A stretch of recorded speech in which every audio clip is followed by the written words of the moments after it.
Good afternoon and welcome to the Institute of Ismaili Studies, those attending in person and those attending online, and a special welcome to our panelists and speakers, not quite panelists, but deliverers of testimonials, I guess. Very big professors and some younger scholars. Although, of course, given that life gets longer and scholars work longer, even scholars in the mid-60s are young scholars today. Very young. Very young. Very young indeed. We are honoring Professor Madelung, his life and his work. This is a humble contribution, but we thought it was necessary to have a small gathering in his honor. If I may share a small personal anecdote, which I hope will be some of the part of the tone of the gathering. When I was about 14 years of age, my sister was studying in Oxford, and he brought me some information and said there is an amazing professor in Oxford, 1988, Wilferd Madelung. And ever since I heard his name, I wanted to come to the UK to study.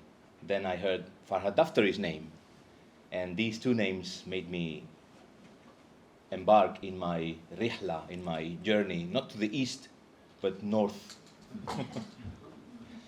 west. There is no fire alarm test which is planned, so if you hear the fire alarm, please make your way to the exit and down the stairs. We're going to have two panels, two sessions, with a break of about half an hour in the middle. My colleague, Mohammad Dariush Mohammad Pur, is sitting at the back. He has been preparing this with me all along, and he is going to be controlling the connections online. Many of our speakers are going to be coming in on Zoom, so fingers crossed for the connections to work.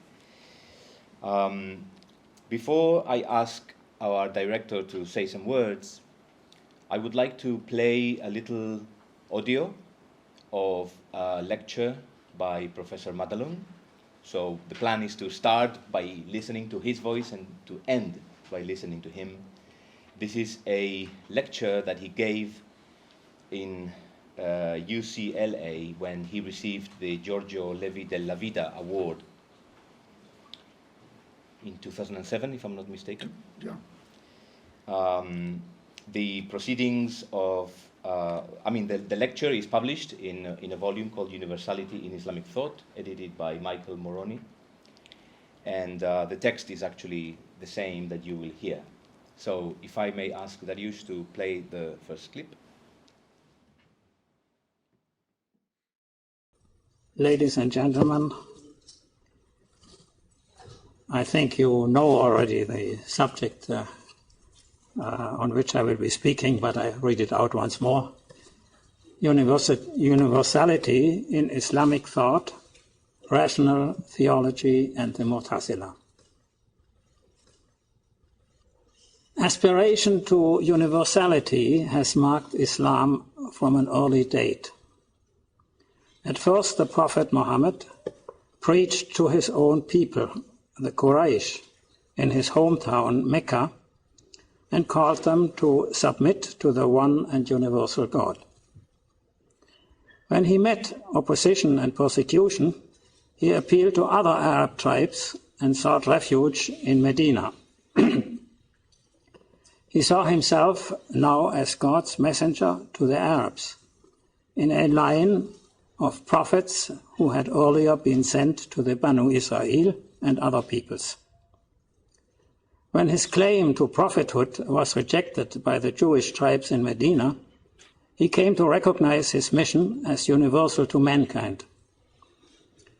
His message now superseded the messages of the earlier prophets, although these had been valid in their era, and all prophets had been Muslims in their submission to the universal God.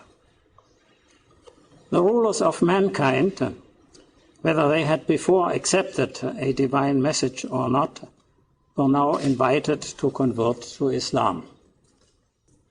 The great expansion after the death of Muhammad took place under the banner of Islam. The Arabs, to be sure, were its tool and army. Those who followed the call to join Islam had to be integrated into Arab society, becoming clients or confederates of the conquering tribes. From the perspective of the 19th century Western ethnic nationalism, the Umayyad Caliphate could, with some justification, be seen as an Arab kingdom. Its fall and replacement by an ethnically more broadly based caliphate revealed its underlying universal aspiration. Even when the territories of the caliphate later fell apart, sometimes along ethnic boundaries, the Dar al-Islam, with its claim to submission to the universal God, remained intact.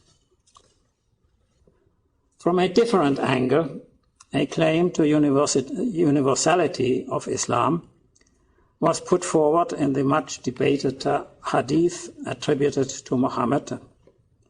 Every child is born with the innate sound disposition, al-fitra. Then his parents make him a Jew or a Christian or a Marjan. The natural disposition with which every human is born is towards Islam. Other religions rather estrange him from his inborn constitution. This dictum of the Prophet was generally understood as addressing the question of the status in the hereafter of the children of unbelievers, who were in this world mostly treated by the law as following the status of their parents. For the theologians, it raised problems. Strict predestinarians who held that unbelievers were created from a different clay than the believers could not envisage that the innate disposition of all children was equally sound.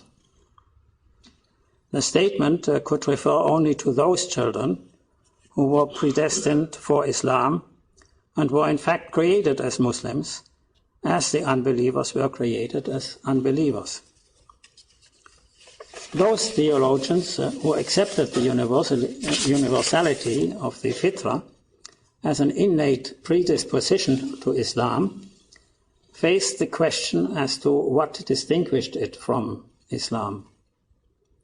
If Islam in the full sense was defined as acceptance and practice of the divine law, the Sharia, at the age of discretion, was not the fitra itself already a phase of Islam? There was no conversion necessary at the time of the submission to the obligations of the law of Islam, as there would have been if a non-Muslims accepted the Sharia. Thank you. We will continue this passage at the very end, but as you can see, the cadence of the words, the rhythm, the choice of the concepts and the words, the careful and methodological and punctilious selection of words after word is characteristic of Professor Madelung's work. If I may ask my colleagues to bring a tablet on the table, so that we can see the screen. We will now have Professor Zayn Kassam, Director of the IIS. For the information of those online, Dr. Farhad Daftari is the Director Emeritus. But now we have Professor Zayn Kassam, please.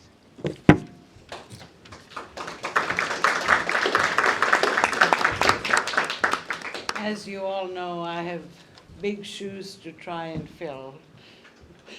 As Dr. Daftari cedes his position to me and returns to continuing his thoughtful productions of work. So I'd like to welcome all of you who are present virtually and in person to the Aga Khan Center and the Institute of Ismaili Studies to mark this occasion. It is always a sad day when a star, a shining star in our scholarly firmament departs. And as you know, as scholars, we build on the work of foundational scholars, one of whom, of course, was Professor Madelung. And we start with that foundation. We add to it the best we can with our insights, and we move the work along, as it were. The thing is that even though the star no longer shines in our sphere, it continues to exercise a long light, as it were, through the work and the legacy that is left behind.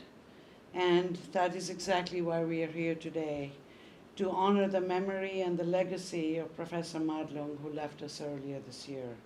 May he rest in peace.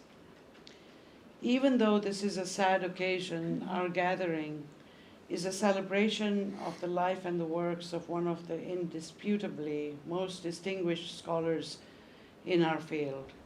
I cannot for myself imagine, how my understanding, for example, of Imamate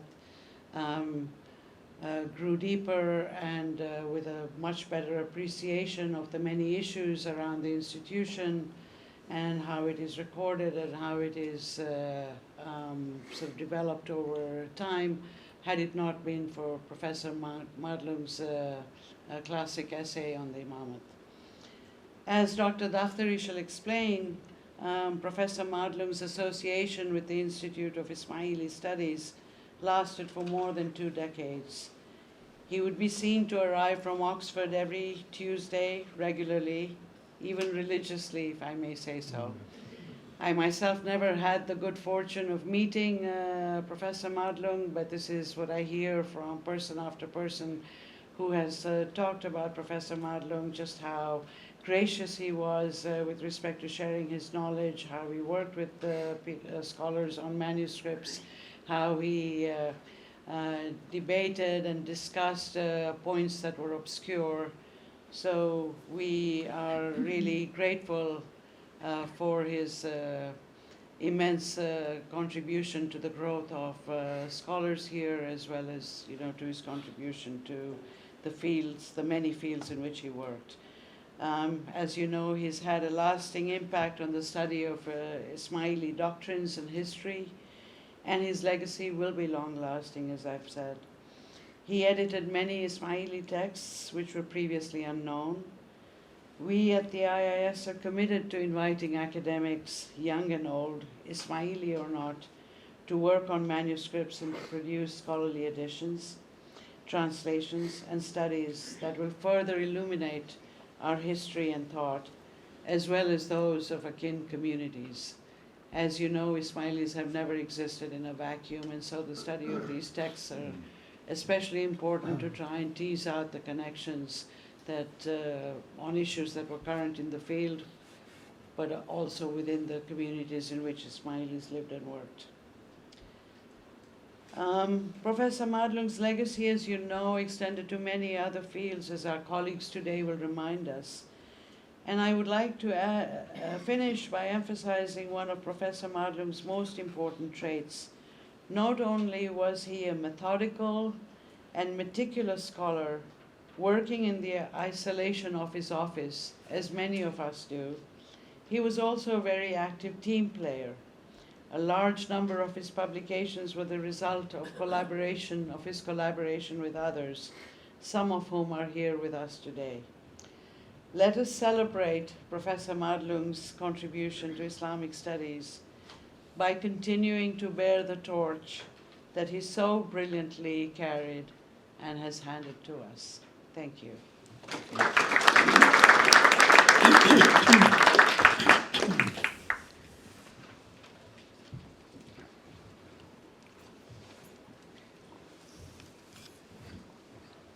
Thank you so much, Professor Kassam. Due to time constraints, I have to force the natural order of presentations, and I would like to call in Professor Roberto Tottoli, who is now rector of the Orientale University of Naples, who has some busy official meetings this afternoon and has kindly agreed to join us. Thank you, Omar, and thank you to all of you for the occasion and the honor to testify and to bring testimony to the significance of Professor Madelung. I would say Professor Madelung's legacy for my institution, first of all, and also for myself as a scholar of Islamic studies. And first of all, I would like to mention somehow how Professor Madelung during his life was really along with the scientific career of many of us here in Naples, where a tradition of studies, I would not mention the term sex, sectarianism, and so on, but the variety of Islamic history as a long Islamic tradition. I would like to mention the beginning of the 20th century when the first manuscripts about Ibadi culture and history were acquired, the name of Roberto Rubinacci, who started his students, Ercilia Francesca, Agostino Cilardo, who passed away not so much time ago, and also the teaching of Carmela Baffioni and all the students around, which is also reflected in the teaching lines today in our institution, where you have really a large spectrum of studies about thought, history, tradition of Islam, and not only Sunni Islam, all the expression of the variety of incredible intellectual variety of Islamic history. For many of us and for many of these scholars, or for many of the students of these scholars, Professor Madelung was really a constant and significant presence during decades.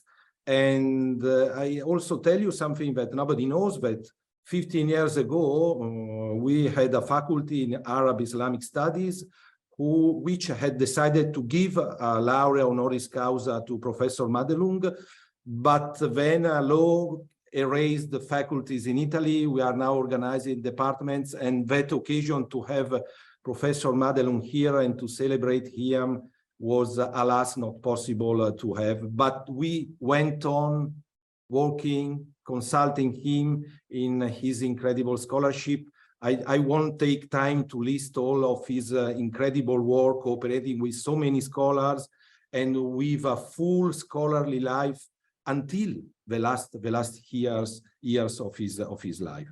One second brief remark regards my career as a scholar in Islamic studies.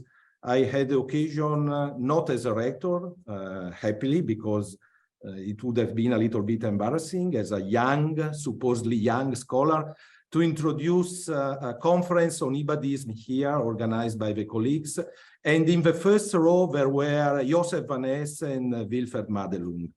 You know how can it be to declare that I was a scholar in Islamic studies in front of the two pillars of the philological European scholarship on Islam. Both of them have passed away, and I think really there is a passing of generation, and they represented, and Professor Madelung, the first one in this realm, was really the best tradition of philological studies and the capability to decline philology at the service of history of ever going on research.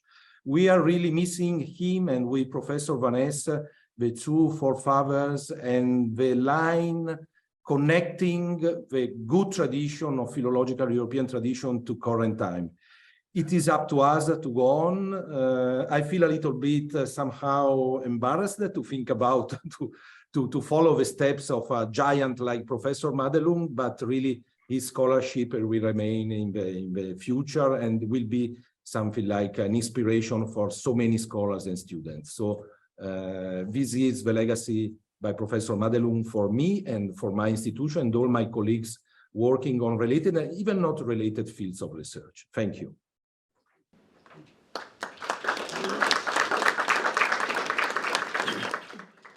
Thank you very much. Grazie mille, Professor Tottoli, for connecting in a busy schedule with us. We'll let you go and fulfill your official duties. We now move on to Dr. Farhad Daftari. I have to say that we have only been able to gather some of the scholars who have worked with Professor Madelung. For many, it is very emotional. It is very early to speak about the professor, and so we have recorded Dr. Daftari. So we have a nice, seamless narrative on his encounters with Professor Madelung. Please. Now, as you know, Professor Madelung was born on the 26th of December 1930 in Stuttgart in Germany, the son of a German scientist, and the family after the war moved to Washington, D.C., where his father, like a number of other German scientists, was then working. Madelung briefly attended Georgetown University, then subsequently went to Cairo and studied at the University of Cairo with Professor Mohammad Kamel Hossein, who was interested in Fatimid texts and had an interest in that whole area. And in fact, it was Professor Kamel Hossein who kindled Madelung's interest in Ismaili and Fatimid studies. And so subsequently, when he went back to Germany, he received his PhD from the University of Hamburg in 1957, and he wrote his PhD thesis on early Ismaili doctrines, and on the basis of which he published his first 2 articles in German, both of which were subsequently translated into English.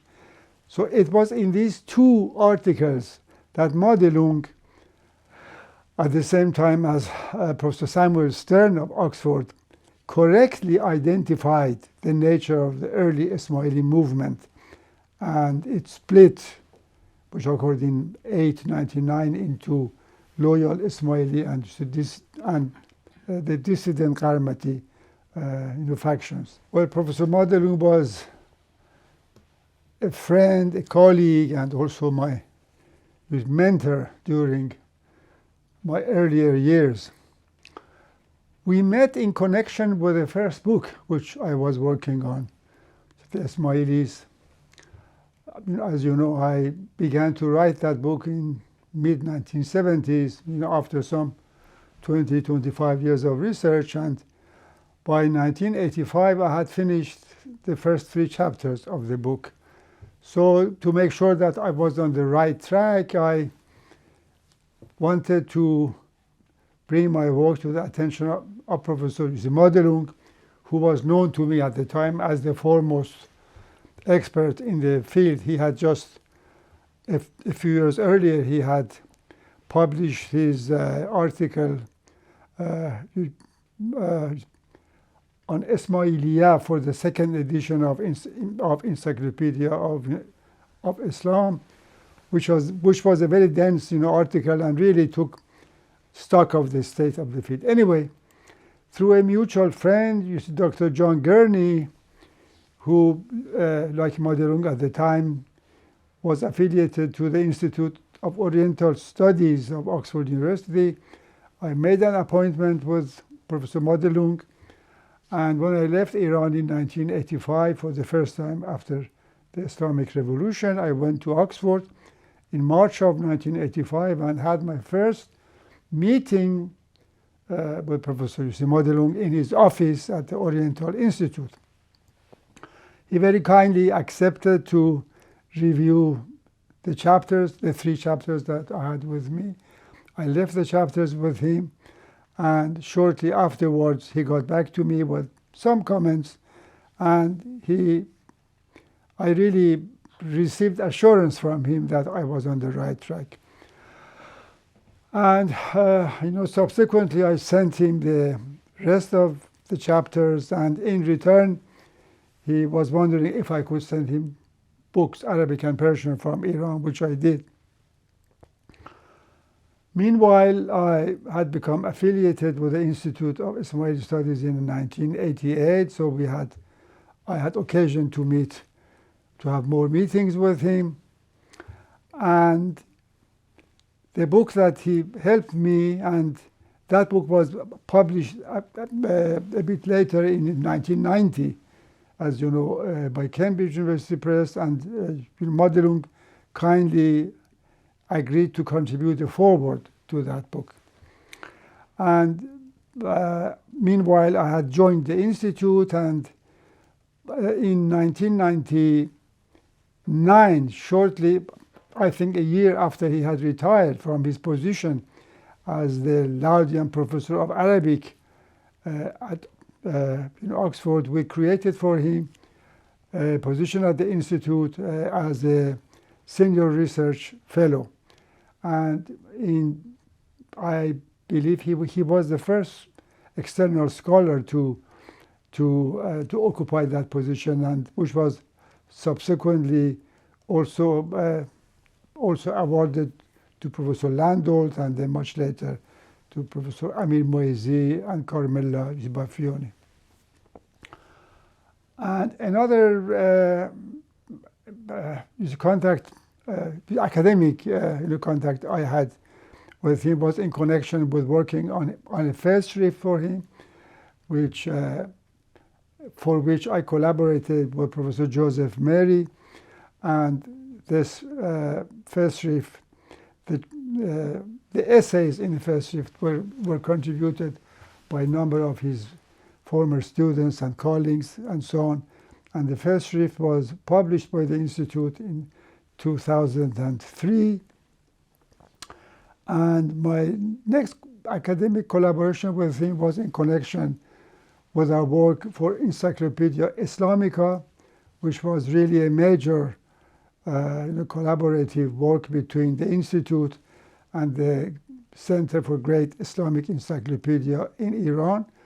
We took it upon ourselves to publish an edited, abridged, revised English version of their work in Persian, and Professor Madelung and I functioned as the co-editors of this encyclopedia, the first volume of which appeared in 2008, and some 5 volumes were subsequently published. Briefly, I can sum up as his contributions as follows. The bibliography of his publications numbered to more than 500, out of which some 33, 34 are comprised of monographs, editions, translations, and edited volumes. Some 100 substantial articles and book chapters, many of which have appeared subsequently in 4 variorum reprint volumes. Some 200 encyclopedia entries and articles for other works of history reference, and some 200 book reviews. And in fact, many of his contributions, oddly, did occur in terms of his encyclopedia articles and book reviews. Now, to make a brief, summation of Madelung's contributions, I would say, after an earlier German scholar, Rudolf Strothmann, Madelung was the only Western author, or perhaps any scholar of Islamic studies, who made major contributions to the study of all 3 major Shia communities: the Ithna Asharis, the Ismailis, and the Zaydis, as well as to a vast number of early religious movements in Islam. In fact, we can say that he was really the foremost authority on early Islam in all its branches and intellectual dimensions. His contributions, his original contributions, were twofold. He, who worked very closely with the sources and was actually meticulous in also identifying and using his sources, in the course of his long academic career, especially during the last 2 or 3 decades of it, he identified a number of new Islamic sources which had not been known before. Many of these actually appeared in the editions of the texts that he produced.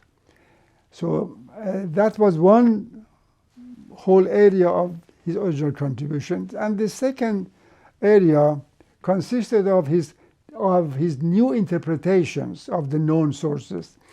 The foremost example of which in this category would be his monograph on succession to Muhammad, in which, on the basis of the vast array of known Islamic sources, he came out with a very new interpretation of the whole issue of succession to the Prophet, and in it he really lent the weight of his scholarship, his academic weight, to the Shi'i point of view. And this perhaps was one of the reasons why that book and its Persian translations were so well received in Iran, and for that he received the Best Book of the Year award in Iran. So, you see, all in all, I would say he belonged to that rare group of scholars who made major contributions to a variety of fields, and he really did not leave any area of early Islamic studies untouched by his contributions. Thank you very much. Thank you. If I may ask you just another brief question. For a number of years, he was associated with the Institute, and he worked on a variety of texts and translations. Can you tell us a little bit about how that worked? The selection of the texts, who selected them, how did you go and did you go and him about it? In fact, he was on the editorial board of our Ismaili text and translation series. And he was mainly, actually his main responsibility in that capacity was to identify the texts that needed to be, edited.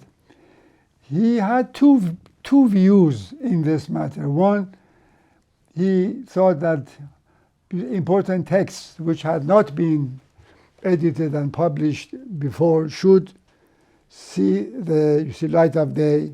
That was one area. He also was of the opinion that many of the texts that had already been edited and published were of poor quality, especially the ones published in Syria. And he thought it would be as valuable to bring out better critical editions of those texts as it was to publish new editions of texts which had not been published before.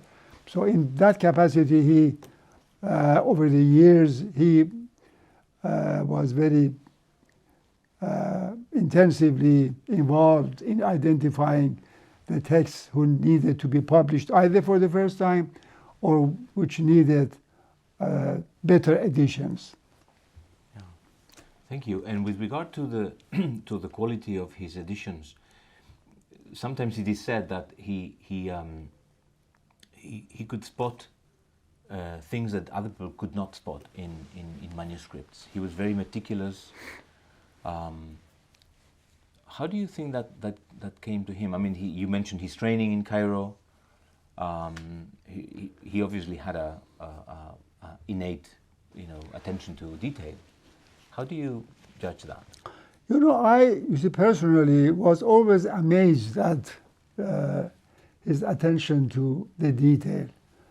The best example of which is he's the one who made a very significant discovery. Of course, we all know about the Ismaili Qarmati split of 899, and we do in that connection we know that Hamdan Qarmat, the leader of the Qarmati faction, he broke off his relations with Salamia and the central headquarters of the Ismaili Dawah at the time, and then he disappeared. That's all that we know about him.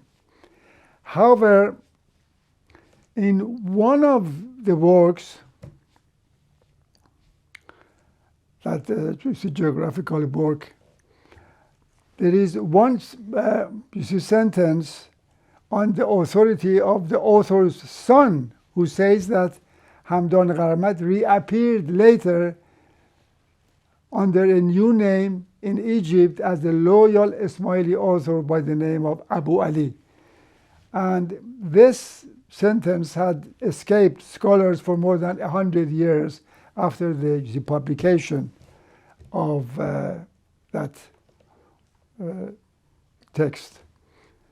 The Surah Al-Arz. Ibn Hawgal, Yes. was the first edition of it came out, I think, in towards the end of 19th century The Hoye. by De Hoye. And even though this text was available in print for more than 100 years, scholars had failed to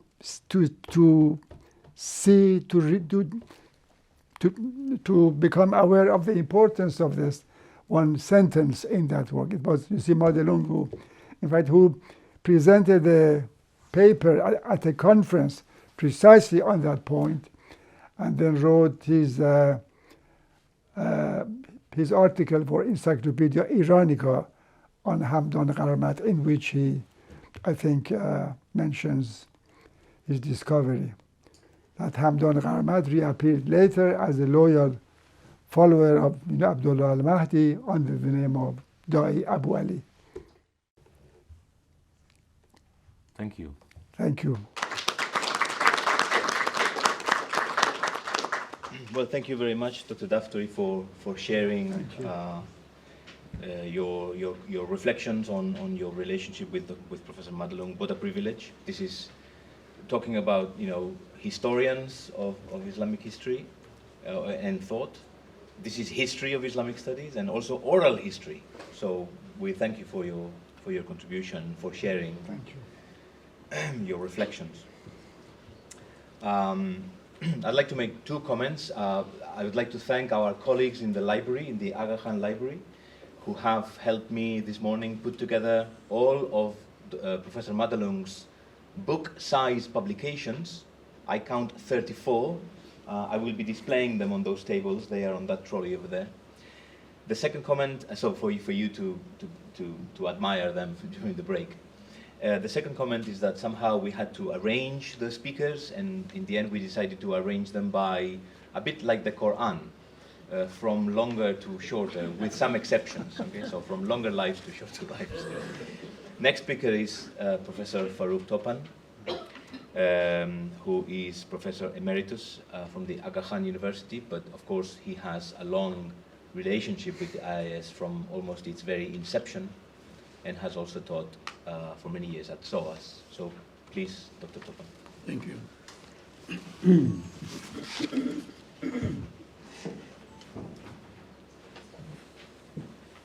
Professor Zayn Kassam, Dr. Farhad Daftari, Dr. Omar Ali Deonzaga, Dr. Dariush Mohammad Poor, ladies and gentlemen, both here and online, good afternoon.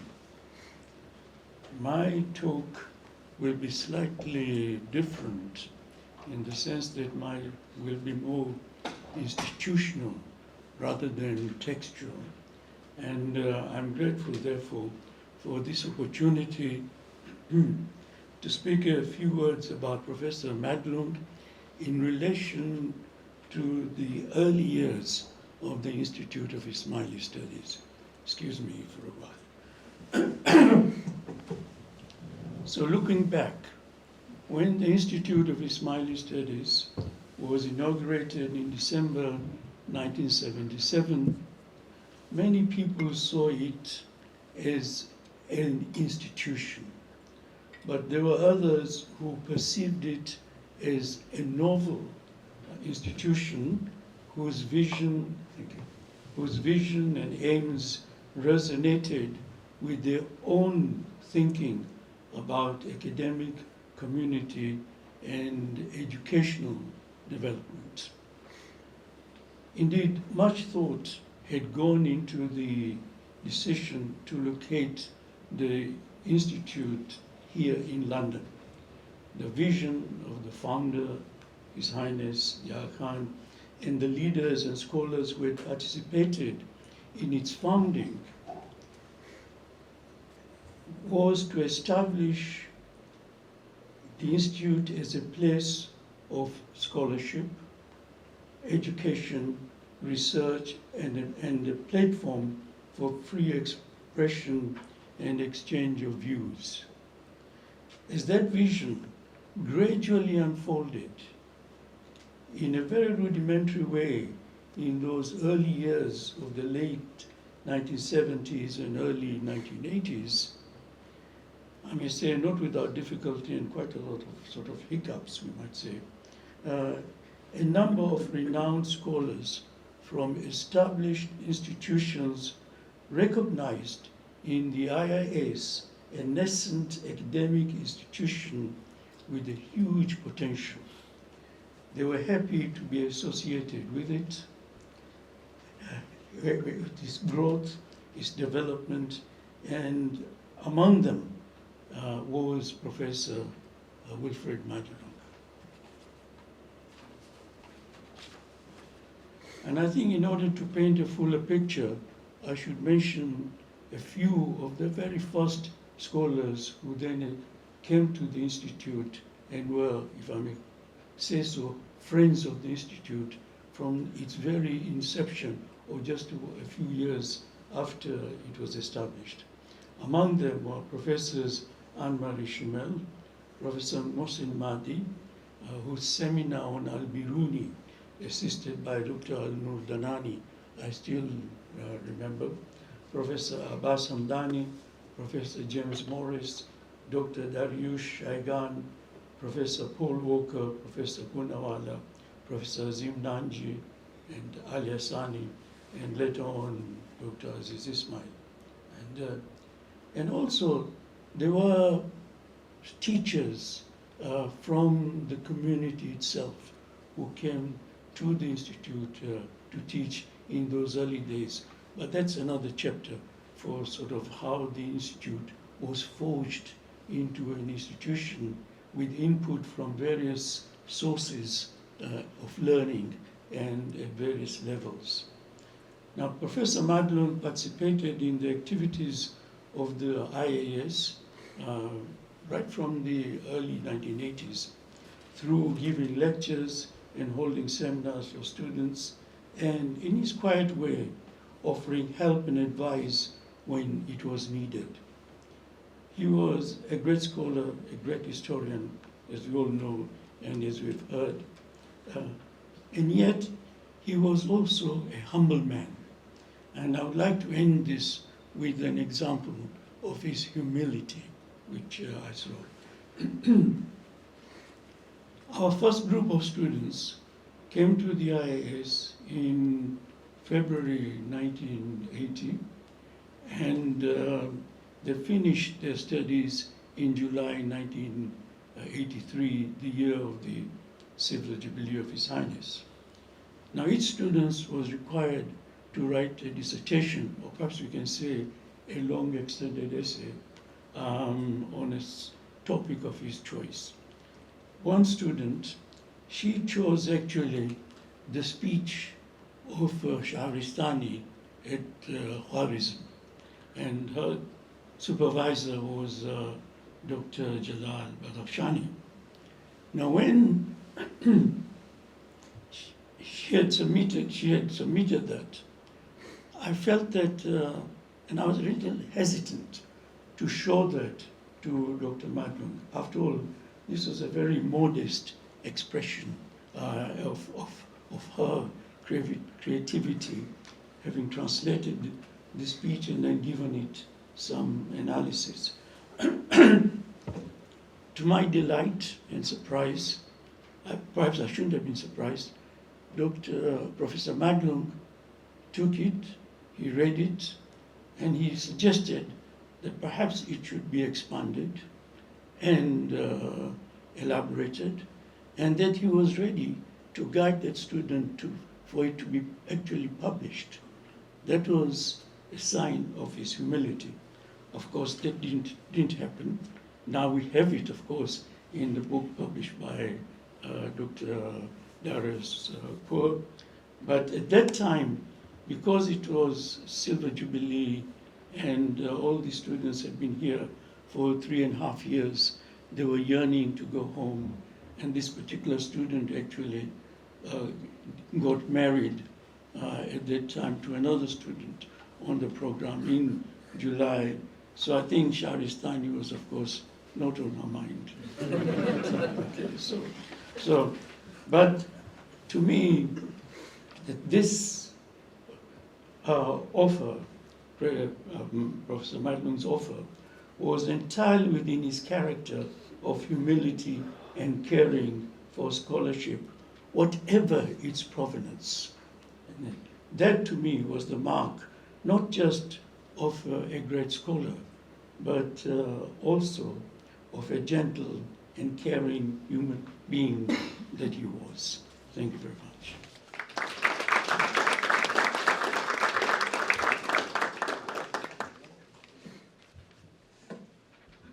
Well, thank you very much for that heartfelt testimonial, Professor Topan. And it's true, some of the early students of that first batch of the IIS are here, sitting here. So yeah, we kind of combine, you know, a long pedigree connected to the Institute and also to Professor Madelung. So now we move online again, hoping to be able to connect with Professor Paul Walker from the University of Chicago.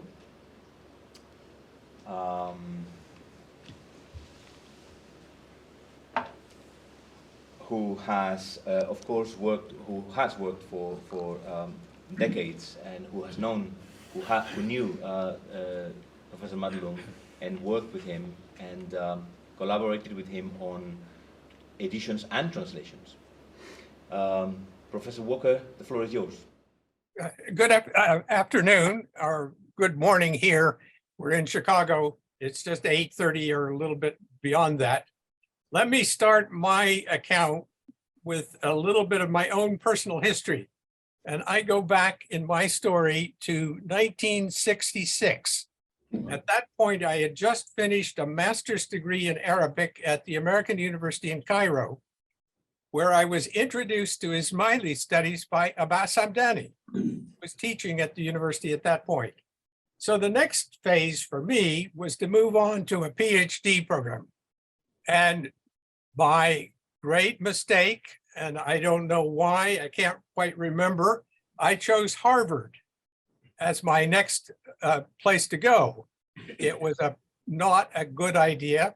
Harvard had almost nothing to offer me, and I simply wasted 2 years until I could rearrange my life and move on to the University of Chicago, where I should have been in the first place, because I needed Wilferd Madelung. And I knew that, I just didn't follow through. In any case, I finally arrived at the University of Chicago with a PhD program in Near Eastern languages, and happily had Wilferd Madelung as one of my teachers. Now, strangely, when I went to Chicago, it was partly at the instigation of Mohsen Mahdi. I already knew him, and he arranged for me to be transferred to Chicago. And that was very useful and very nice of him, and I benefited greatly from him. But he finally left and went to Harvard. And at that point, then I was with Wilferd Madelung, where I should have been for all along. Now, when I started my dissertation under his direction, first of all, let me say that I never actually took a lecture course with Wilferd. I don't know why that happened, or I can't now explain. Maybe he didn't teach it in the years I was there. But one of the things I knew, that when I came to my comprehensive exams, there would be a question about North Africa and the Shis. Now, fortunately, my colleague, student colleague, Tarif Khalidi, had taken just such a course with Wilferd Madelung, and he kept meticulous notes, and he was able to lend those notes to me. I could go through them, and I passed the exam when I saw the question, because I knew exactly what I should say. In any case, that was one of those great good fortunes. Anyway, when I came to writing a dissertation with Wilferd, there were no conflicts or anything. It was working very well. But my impression as I go back these 50 or so years is that I would have a conference with Wilferd on, say, a chapter, early chapter in the dissertation, and most of the conversation consisted of yes, no, yes, no. Some of you who've worked with Wilferd knew and know that he was a little bit unforthcoming with information unless you had pressed the right button, you asked the right question. I spent a lot of time in my sessions with Wilferd in which I'd ask what I thought were almost stupid questions just to see what he would answer. But it was still mostly yes and no. So it was frustrating. But midway through the dissertation, I got a job at the Smithsonian Institution in Washington. And so we moved from Chicago to Washington. And for the rest of the dissertation, we did it by mail, correspondence. So I would send Wilferd, say, a chapter or something like that. And Wilferd would send back the most wonderful letters. They're just marvelous. 3 pages, single space, with chapter and verse, all the details that he knew from his vast store of knowledge. It was down on a piece of paper. It almost, in some ways, seemed like what I should do is forget the dissertation and publish Wilferd's letters. I still have them. Somebody should publish them eventually. They should go into an archive. They were marvelous. It was great. In any case, after the dissertation and finishing, I went on from the Smithsonian Institution eventually to Cairo, then to Columbia, then to McGill, and so on. We kept in touch, but did not have a great deal of interaction in those years. I'd see him once in a while, but Wilferd, meanwhile, I had moved to Cairo. Wilferd had gone on to Oxford. But one of the facts is that his wife really sort of refused to move herself to Oxford. So she maintained the family home in Forest Park here in Chicago. So Wilferd was still kind of anchored in Chicago as well, but at that time I was not. So eventually my wife got a position at the Oriental Institute in Chicago. We're not allowed to call it the Oriental Institute anymore. It's the Institute for the Study of Ancient Cultures, something like that. In any case, she became director of the museum. And so I, as well, had a base again in Chicago. Even though I was teaching at McGill, I was commuting. And then afterward, I was teaching at the University of Michigan in Ann Arbor and commuting there.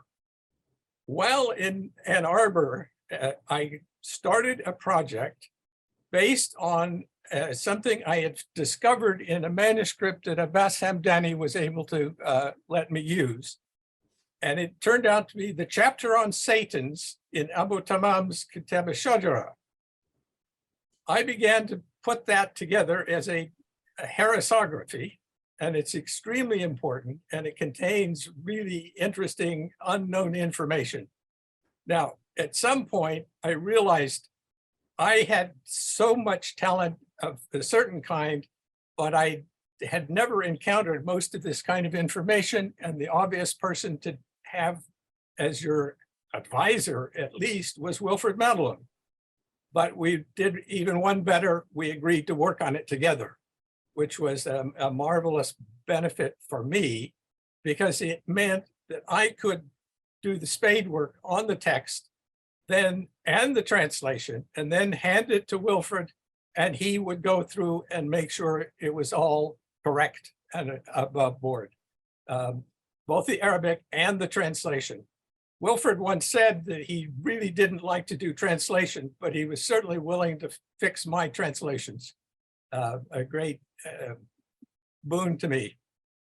In any case, that started a whole series of projects of the same kind, where I would find and bring to him a text, go and find the manuscripts and prepare a preliminary edition and the translation, and then hand it to him, and he would put in his contribution, which was always absolutely essential. It was a way, I think, in the end, that Wilfred's vast store of knowledge could be spread farther than it would have been if he tried to do all of that himself, which would have been time consuming. So he worked with me in that way, and his knowledge could be, it's like 4 or 5 projects. We had an unfinished one at the end, but it was a great boon to the profession, I must say. And as we noted all along, that Wilferd used the same technique with other people. So for example, Sabina Schmidtke, in some respects, the same kind of arrangement. Father Martin McDermott in Beirut, who had been a colleague of ours in Chicago. He also was producing texts with Wilferd. Abdurrahman As-Salami, same thing, more or less, and I think he's going to speak later. And one person we haven't mentioned at all, and a person I don't know personally, is Theodore Abt, who works on alchemy. And it's very useful to remember that Wilferd was a major player in the field of Islamic Arabic alchemy. In fact, I discovered that one of the earliest influences intellectually on Wilferd was Carl Jung and his interest in alchemy. That had gotten Wilferd started long, long ago, and he continued to produce and to study alchemy. He added on to the Ibadis all the various fields that Wilferd produced in, but alchemy as well. Okay. One little story about an event when we were in Chicago, the situation was that we were invited to a conference on Ibadi studies at the Casa de Velázquez in Madrid.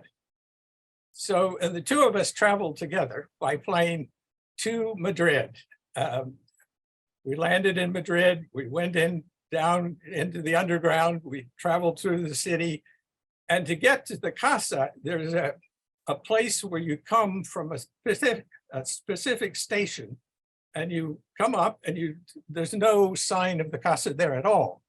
You need to know that you go down an alleyway, through a parking lot, around a building, and over this and there, and then you finally get to a walking pedestrian bridge over the expressway. On the other side is the Casa. We did it fast. We're pulling things. Wilferd kept up with me. I was much younger than then, and certainly younger than Wilferd.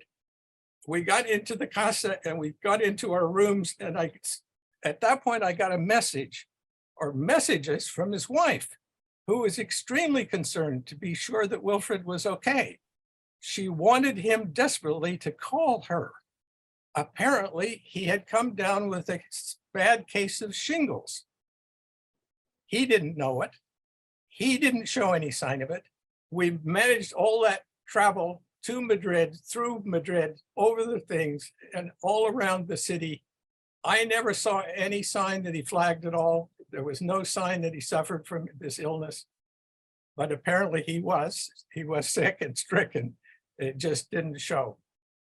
In any case, we produced all of these texts that I say, and it was a continuous thing, and it would always sort of be connected. He would come to Chicago about Thanksgiving time, late November, stay through Christmas and into January. One of the things, if you went to his house at that point, was that he was in the process of making Christmas cookies. There was a whole series of traditional Christmas cookies, which Wilferd baked himself. And so you'd go out and we'd have coffee and I'd get a little selection of Christmas cookies. And then we'd discuss whatever manuscript we were working on. It was a marvelous kind of an arrangement. And the fact that we were both in Chicago meant we could usually get together in that way. Although one time we were just finishing the advent of the Fatimids and we needed one last meeting. And in my house, the snow was 2 feet deep. I couldn't get out of the house. There was no way I could get out to Wilferd to consult with him. We just had to skip that particular one. But in any case, those events I remember fondly. And I will kind of conclude with one last one. When we were working on this last publication of ours, which is what had happened is I went to see him and he said that he had, somewhat in excitement, that he had just discovered this text. He had read an article by Michael Pragel on this manuscript in the British Library. And so this, in contrast to the way we normally proceeded, Wilferd himself got the photocopy of that particular manuscript. And instead of letting me work on it first, he actually hand copied the whole thing. He wrote out his own copy of it. And then he handed me both the photocopy and his personal hand copy for me to then type and put in the text and begin the translation. Wilferd was capable of doing that. He was so intense. I remember a story he told about going to the Yemen. And in the Yemen, he had a few days there. He came upon a manuscript he knew about, but had not actually been able to see the whole of it. But he was given access to it. What he did is he hand copied day and night that manuscript and brought it back so that he could then edit it. It was I assume a Zaydi text, but I'm not sure. But he was that kind of intense person. So in the case of this one, the British Library manuscript, which is in terrible shape, it lacks its beginning, it lacks its end. There are places in the middle where there are breaks. There are parts that are extremely hard to read. But at some point, we're sitting there discussing it, and his wife joined us. And we were all musing about this. And I remarked about how difficult some of this manuscript was to read. And Margaret, his wife, who one has to remember was a noted authority in her own right, a scholar, a specialist in Icelandic sagas, which she published and a number of things. And she said in reaction to, well, this is hard to read. And she said, but Wilferd can read anything. Now you can take that in several ways, any language, any state of the manuscript, all kinds of things. And I will add one finally judgment about Wilferd. Quite a long time ago, Joseph Faness came to Chicago to give a lecture. And I was alerted to his coming and I planned this carefully. I invited him to dinner at my house so that I could discuss with him that hagiography that I mentioned earlier. And at some point in our discussion, Faness himself began a sentence of the following: since everything Wilferd says is true, ...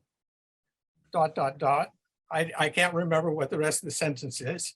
I don't even know if the context is clear, whether he meant a little irony in that statement or not.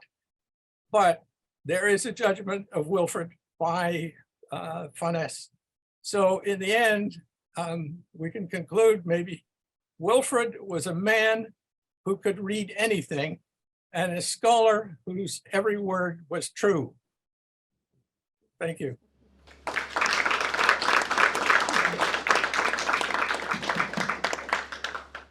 Thank you, Professor Walker. Lovely to see you again, and thank you so much for so kindly sharing with us all those experiences that go back to your student times and that have remained with you for so many decades. Thank you so much. We now move on to our last contributor for this block, Professor Ethan Kohlberg, who is also connecting online, Professor Emeritus at the Hebrew University of Jerusalem. Professor Kohlberg, the floor is yours. Okay, thanks very much. And thank you very much for inviting me to say a few words in memory of Professor Madelung. And I think I read my comments from the page. I can't do what Paul just did, which is very impressive. My first meeting with Professor Madelung took place in Oxford, a year or so after the sudden passing of Samuel Stern in October 1969. Stern had been the supervisor of my doctoral dissertation, and following his untimely death, I found myself having to continue largely on my own. It was during that challenging time that I was fortunate in benefiting from help and encouragement from Professor Madelung. Madelung read drafts of my dissertation and offered valuable comments and suggestions which greatly helped improve my text. We kept in touch over the following years, with Professor Madelung sending me offprints of his many articles and encyclopedia entries and book reviews. It was a pleasure and a privilege for me to see him whenever I visited Oxford. We usually got together in his office at the Oriental Institute, recently renamed the Faculty of Asian and Middle Eastern Studies. On one particular occasion, I refrained from knocking on his door after being advised that he was hard at work on a major study. I did, however, come to the building in Pusey Lane to see my friend Fritz Zimmermann. As Fritz and I were standing outside Fritz's office, Madelung emerged smiling from his own office and informed us that he had that morning completed the manuscript of his book, The Succession to Mohammad, rightly celebrated as one of his major scholarly achievements. I was glad to have been there for the occasion. For 5 months, beginning October 1st, 2002, Madelung was a member of a research group at the Institute of Advanced Studies of the Hebrew University in Jerusalem. And a few years later, he returned to Jerusalem as a member of another research group, which convened for an entire academic year. During that time, we met regularly at the university. And in addition, my wife and I were pleased to welcome him several times to our home, once in the company of his wife, Margaret. During my visit to the Institute of Ismaili Studies in October 2018, I had lunch with Professor Madelung, though he was more frail than when I'd last seen him. He was as sharp and alert as ever. It was a relaxed occasion, and Madelung seemed in a good mood. Sadly, this was to be our last meeting. Madelung was one of those rare scholars who single-handedly transformed an entire field. The scope and breadth of his scholarship, as already mentioned, are truly astounding. He had a gift for identifying important and interesting subjects, including some that had not been previously touched upon. All I can do here, in addition to referring briefly to his achievements as editor, is to mention a few of his early articles on aspects of Imami or Twelver Shiism. His first articles in this area were published in the 60s and 70s of the previous century, at a time when little work on Shiism was being carried out. In his articles, he dealt with major aspects of Imami Shiism, including history, doctrine, law, and literature. In his first study of this kind, the Merkungen zur imamitischen Firak-Literatur, dating back to 1967, translated into English as Some Remarks on the Imami Firak Literature, Madelung discusses two early Imami heresiographies. These are the Kitab Firak al-Shia by Hassan ibn Musa al-Nawbakhti and the Kitab al-Maqalat wal-Firak by al-Nawbakhti's contemporary Sa'ad ibn Abdullah. The two texts exhibit considerable overlap, and the particular problem addressed by Professor Madelung was the relationship between them. Madelung shows that Sa'ad wrote his book several years after al-Nawbakhti and used the latter's work as a basis. He then suggests that al-Nawbakhti's source for the first half of his book was the Ikhtilaf an-Nas fil Imama by the 2nd, 8th century Imam Mutakallim Hisham ibn al-Hakam. Madelung next notes that Sa'ad's text includes numerous insertions and suggests that many of these were taken from two sources which have likewise not come down to us: Abu Isa al-Waraq's Kitab al-Maqalat and Yunus ibn Abdurrahman's Kitab al-Rad al-Ghulat. Building on a solid textual basis and a careful reading of the sources, Madelung here offers bold and convincing hypotheses. The Bemerkungen article was followed in 1970 by Imamism and Mu'tazilite theology, in which Madelung traced with admirable clarity the evolution of Imami theology from radical opposition to Mu'tazilism to the adoption of major Mu'tazilite tenets by al-Mufid and al-Murtada in the 10th and 11th centuries. In his study, Shi'i Attitude Towards Women, as reflected in Fiqh, published 9 years later, Madelung pointed out that the main points of difference between Imami Fiqh and the Sunni schools of law concern the rights of women in marriage and inheritance. Madelung typically goes beyond the presentation of the material and offers an explanation for this difference between Imami and Sunni law.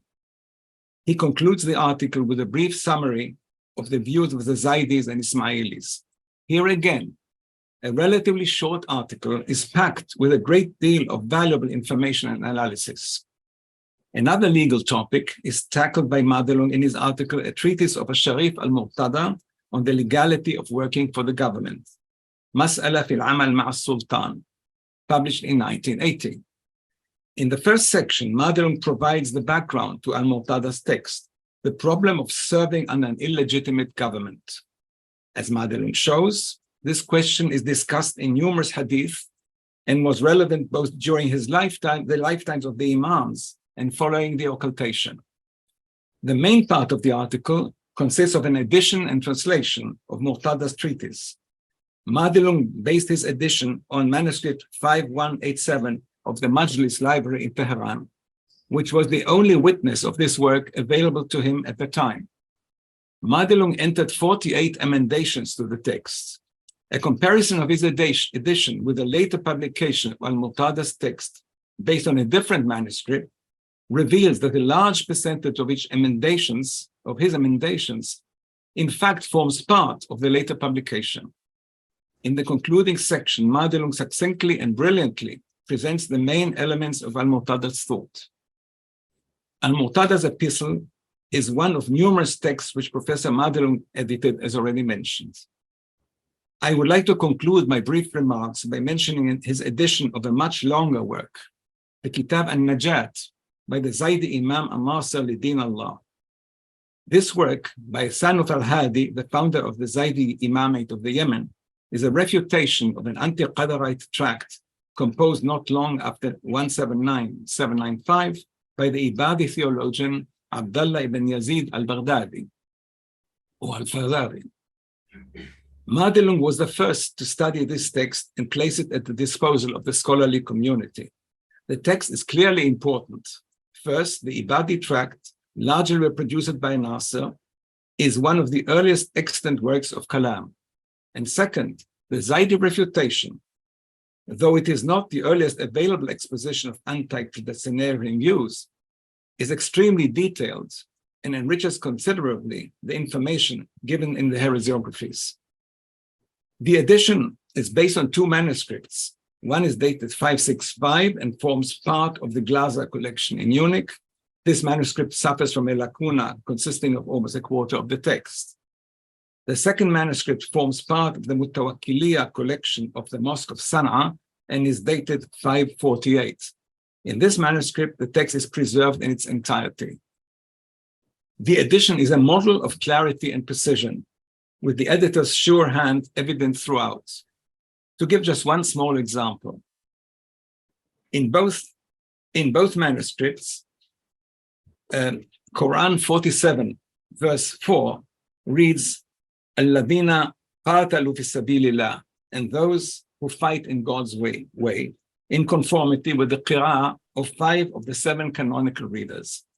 Yet in his edition, Madelung rightly places in the text the alternative reading, وَالَّذِينَ قُتِلُوا فِي سَبِيلِ اللَّهِ, those who are killed in God's way. In the accompanying note, he writes, the reading قَاتَلُوا is well known, yet the context requires reading قُتِلُوا. Many further examples could be given. To me, as to many others, Professor Madelung has been, and will always be, a brilliant and inspiring scholar and teacher. He will be greatly missed. Thank you.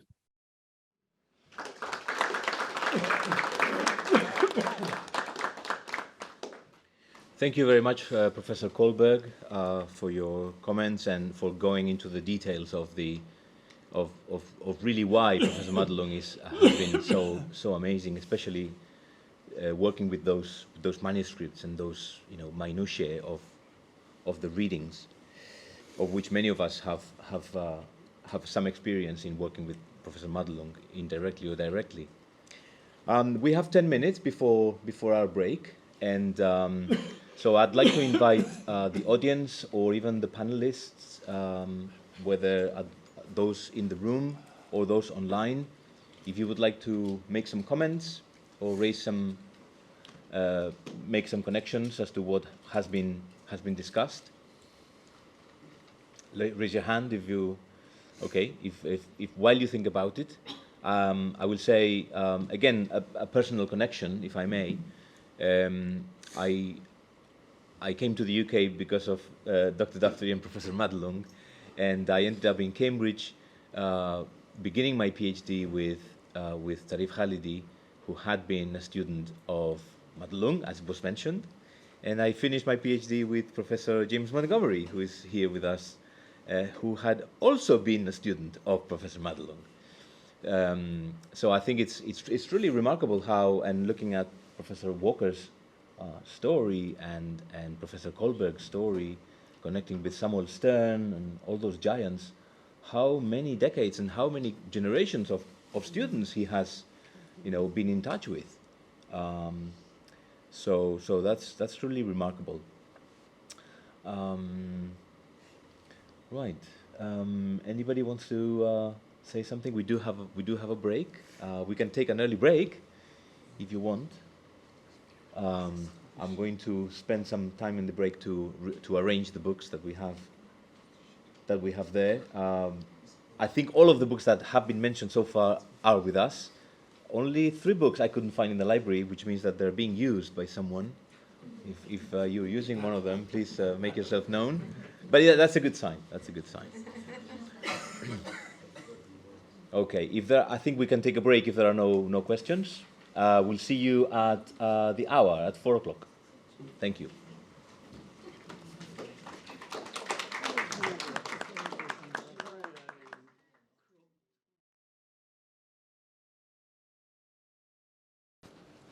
I'd like to now bring in Professor Carmela Baffioni. She is Professor Emerita from the University of Naples and also a Senior Research Associate at the IIS. Professor Baffioni, we can see you. The floor is yours. Many thanks. Can you hear me? Perfectly. Please, go ahead. Thank you very much. Thank you. Dear friends, it was a great honor for me to be invited to commemorate Professor Madelung, and I do so with immense pleasure. I think I remember having first met Professor Madelung at the 15th Congress of the Union Européenne des Arabisants et Islamisants in Utrecht in 1990, September, or 4 years later on the same occasion in St. Petersburg. It was a great emotion for me to see him because he represented a true myth. From the beginning, Professor Madelung was truly kind to me, and from then on, seeing him at these UAI congresses was a real feast. And indeed, he enjoyed them very much. I remember once he tried to convince Sabine Schmidtke to join us, but she did not like this proposal.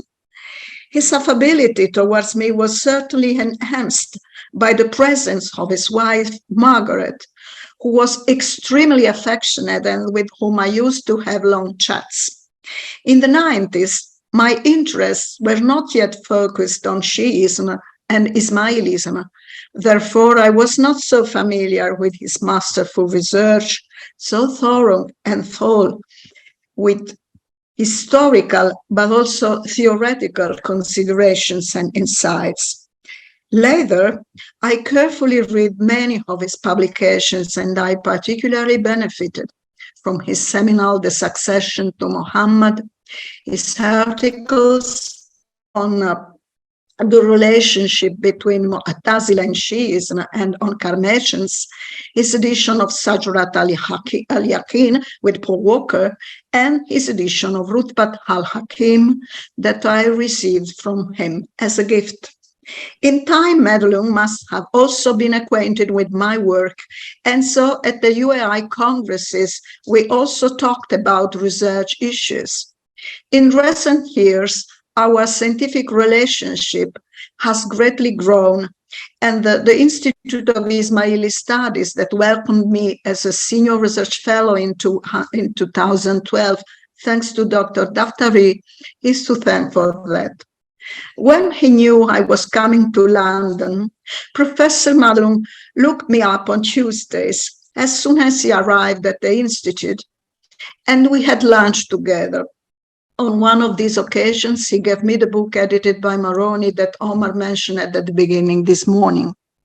He would also tell me about his beloved Oxford and the trips he took with his wife. I remember one in the Lake District region, and also with his son.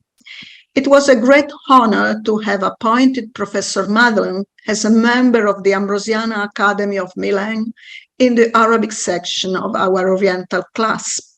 But the greatest honor was done to me by him when Professor Madelung agreed to introduce the volumes published in my honor by the Università L'Orientale in 2018. When I heard this, I was deeply, deeply moved. After his wife's passing, Professor Madelung seemed to have recovered, to my astonishment, because this is very difficult, especially for scholars of that generation after a lifetime passed together. And it pains me deeply to think that his last years were so difficult. As some of you already know, I would very much like that his last papers presented at recent IIS conferences, in case they have been preserved, are taken up and studied by us. I'm convinced that they still have much to reveal to experts in the field. I refer in particular to his paper on the short writing Kitab al-Asrar attributed to Imam Abdallah al-Mahdi Billah, the manuscript of which is preserved at the IIS. Many thanks for your attention.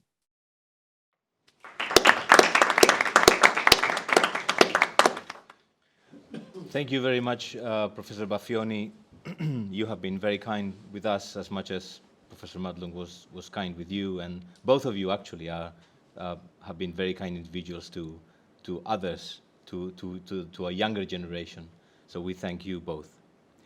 We now move to Professor Muhammad Ali Amir-Moezzi. We have a pre-recorded video. Unfortunately, he's unable to join us live because of his travels. He's professor at the École Pratique des Hautes Études in France and also a senior research fellow at the IIS. The first time I met Professor Madelung was in the mid-80s during a few trips to Oxford when I was starting to write my PhD thesis. I was able to attend a few of his lectures and discuss questions of method and sources with him. His work had always inspired me, and his great rigor as historian, like that I found in the work of Joseph Van Es and Ethan Kohlberg, was for me a necessary complement to Henri Corbin's phenomenological approach. This is why, from the beginning of my studies on Shiism, I considered these four scholars to be my four masters. My relations with him became more friendly thanks to our reunion in the early 2000s at the Institute for Advanced Studies of the Hebrew University of Jerusalem, where we were meeting along with other colleagues and friends, including Sabine Schmidtke or Rainer Brunner, as part of a research program on Shiism organized by Ethan Kohlberg and Meir Barasher. It was after the 6-month stay, when we were next door neighbors, that I took, with his permission, the liberty of calling him by his first name, Wilferd. Then, from 2005 onwards, along with Herman Landolt and the late Mohammad Akhkoun, we both worked in the academic department of the Institute of Ismaili Studies. I had the privilege of meeting him fairly regularly at the IIS, where he came from Oxford almost every Tuesday, so that I could keep abreast of his work in progress and benefit from his advice, which was always useful for my own research. Another place where Wilferd and I met from time to time was the Ambrosian Academy of Milano, where we were both members along with other friends and colleagues, including Dr. Farhad Daftari, and of course, Dr. Carmela Baffioni, who has now also joined the IIS. However, I must add that despite his simplicity and availability, I always kept with Wilferd the relationship of a student with his. Wilferd Madelung's work has always seemed to me to be similar to that of the Islamologist and Orientalist of the late 19th and early 20th century, because of its impressive breadth and the number of fields it covers. In a way, Professor Madelung belonged to the generation of scholars who were not characterized by their ultra-specialization in a specific and very limited area of Islamic studies. As is well known, his work encompassed fields as vast as the theology of the Kalam, Quranic exegesis, history, genealogy and prosopography, philosophy, heresiography, and the history of texts. He was well aware of the extent to which these fields are often organically linked to one another, and that a proper understanding of one of these fields requires an understanding of the others. And despite the breadth of these fields of research, he did not allow himself the slightest inattention. The hallmark of his work was its surgical precision, rigor, and ironclad methodological soundness. The late Patricia Crone once told me that she had found small errors of reference or approximations in all the great names of Islamic studies, including herself. We all remember her sense of self-mockery, except in Wilferd Madelung. She jokingly added that from this point of view, Madelung seemed to her to be an abnormal creature.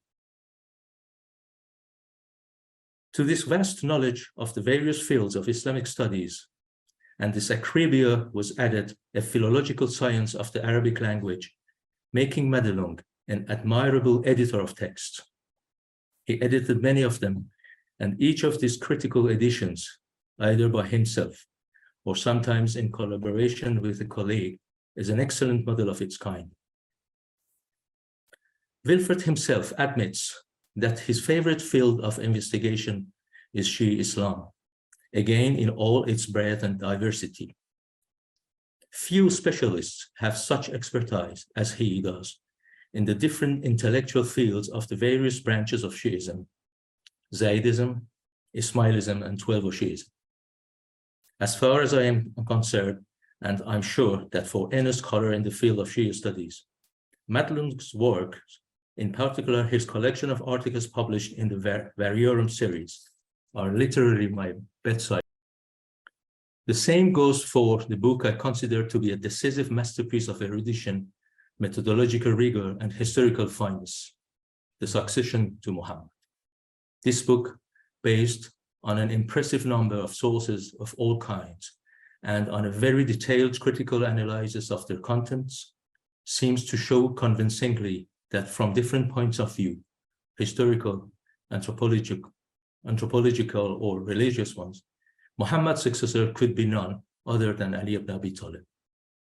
This is why a number of reviewers of the book have seen in it a wild apology of Shiism. When you know Madelung, you realize the absurdity of such a statement. I owe this book a huge intellectual debt. It forms a kind of backdrop for several of my works, For example, my study of the expression Din Ali, Religion of Ali, or several chapters of my latest book, Ali, the Veil-Guarded Religion of Ali, or several chapters of my latest book, Ali, the Veil-Guarded Secret. And yet, and I say it with humility, Wilferd and I did not always agree on the fundamental worldview of Shiism. We had discussed this on several occasions, first in Jerusalem and then in London, in our joint office at the IIS on Euston Road. For me, what specifically characterized Shiism from its earliest sources is the spiritual and mystical dimension of the figure of the Imam, with its initiatory and esoteric consequences. For him, Shiism is marked by its rationalist theology and the legal consequences of this theology.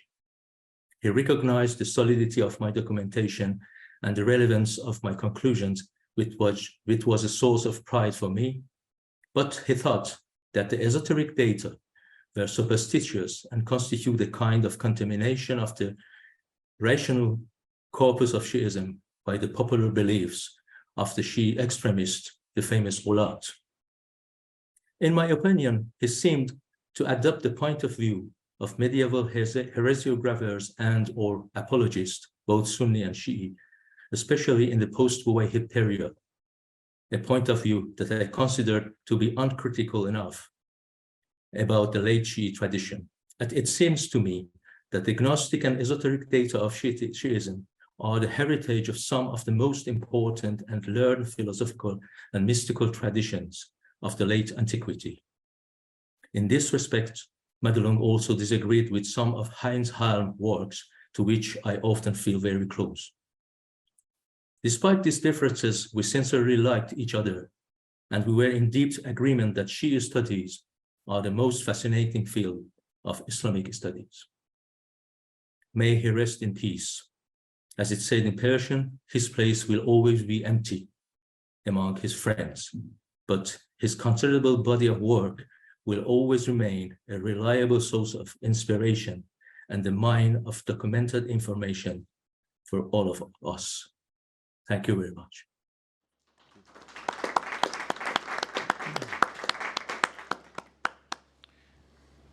Thank you very much to Professor Amir-Moezzi for sending this testimonial,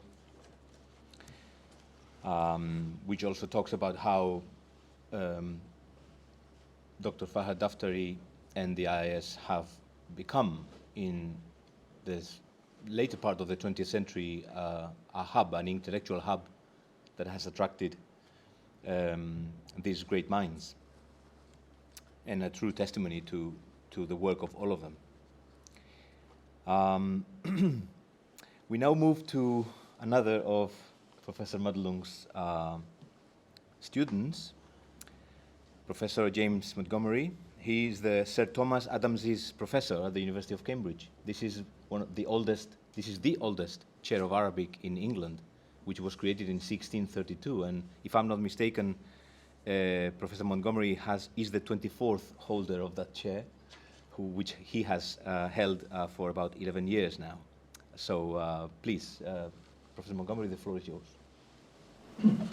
Thank you, Omar, and thank you everyone for being here this afternoon to celebrate this amazing legacy of a unique scholar. It is true that I was a student of Professor Madelung's, but he never became my Doktorvater, as the Germans say. He never became the father of my doctorate. So in anthropological terms, he was a Doktorvater manqué, a frustrated Doktorvater. I would like to explain how this came to be by telling you the story of the sort of misadventures of a 22-year-old trying to begin a PhD 40 years ago in 1984. I first saw Professor Madelung in September of 1984 at the Universidad de Malaga. I had just graduated with a degree in Greek and Arabic from the University of Glasgow. I had won a scholarship to study for a PhD in Arabic at Balliol College, Oxford. In advance of my move to Oxford, I decided to attend my first major international conference, the Union Européenne des Arabisants et Islamisants, that Professor Baffioni mentioned. That's the European Union of Arabists and Islamicists. It was, I guess, at the time, the sort of European equivalent of what MESA is in the North American Academy. I remember the occasion when I first saw him very, very well. It was a hot, late afternoon in a lecture hall with poor acoustics, no sound system, and all of the windows were open. Those who have been lucky to talk to Professor Madelung will know very well that he was extremely soft-spoken, and his paper was entirely inaudible, drowned out by the noises of southern Spanish evening life as people awoke from their siesta and the traffic began to get going. I did not meet Professor Madelung on that occasion because I had been interviewed for my scholarship at Oxford by Alan Jones, the late Alan Jones, who was the poetry expert at the Oriental Institute in Pusey Lane. And I naively presumed that I would be working with the poetry expert because I was interested in studying Arabic poetry. In fact, my degree subject was the pre-Islamic panegyric. You can imagine my surprise a day after I arrived in Oxford when I went to the Porter's Lodge and in my pigeonhole there was a handwritten note from the Laudian professor, Professor Madelung, requiring me to attend the following Monday at 11 AM in his room in Pusey Lane. I was completely baffled as to why the famous Laudian professor, such a renowned expert in Islamic history, early Islamic Iran, Arabic theology, Shi'i and Ismaili studies, should want to meet with me. I mean, what on earth would he want to spend his time meeting with me? But of course, I attended the meeting as I was requested. And at this meeting, Professor Madelung informed me that he would be my supervisor and that he looked forward to working with me. He was extremely courteous and polite, but also very firm. He requested that I attend the following Monday, same place, same time. Professor Madelung met with me every Monday at 11 AM, and the meetings lasted for exactly 15 minutes. Now, after my second meeting, there were no clocks in his room, but he knew when 15 minutes were up, and he would say to me, "Thank you very much, I will see you next week." And after a couple of these meetings, when I went outdoors, there was a clock in the hallway, and I looked at it and I thought, 15 minutes, that's amazing. Every week, I got 15 minutes of his attention. Each week, I'd update him on my progress, and he'd listen very patiently. He rarely ventured any comments, as we heard from Professor Walker earlier. I'm not sure that I rose to a yes or a no. So unlike Professor Walker, it was more of a monologue on my part.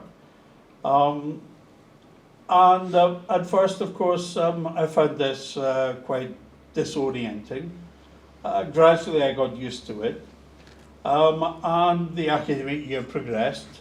I turned up every Monday morning for 15 minutes, told him what I'd been up to during the week, and he would say, "Thank you, see you next Monday," and off I would go. But towards the end of the academic year, during these regular meetings, he asked me to attend the Institute Library the following Saturday at 9 AM. He told me he had to set me an examination to determine whether I could be registered formally for the PhD. I'd had no advance warning beyond being told on the Monday that I was due to be examined on the Saturday. I was not told what form the examination would take. I was not told whether it would be viva or written or anything. I was just told to turn up, which I did. Professor Madelung met me at the library, which he had reserved exclusively for me because it was an examination. So there was no one else in the room. He told me I had 3 hours, and I had all the resources of the library at my disposal. He gave me a copy of a diwan, of a pre-Islamic poet, in which he had sourced a poem that had not been translated into English or German or French or any other European language. And he told me that I should produce a translation of this. And as I said, he would be back at 12 o'clock to see how I got on. I managed to produce a translation of the poem. I think I finished it, I can't quite remember. Professor Madelung, without any comment, accepted my handwritten translation and said, I will see you on Monday at 11 a.m. as usual. When I turned up on Monday, he gave me my work back. He had covered in pencil the pages of my handwritten translation with notes, suggestions, corrections, of course, and comments. But also, he congratulated me on the job I had done. I not only felt flabbergasted, I felt extremely honoured and flattered. The meeting was a decisive moment for me because it was at that point that I gained a vital insight into my supervisor's value system. What mattered first and foremost, as I see it for Professor Madelung, was a command of Arabic.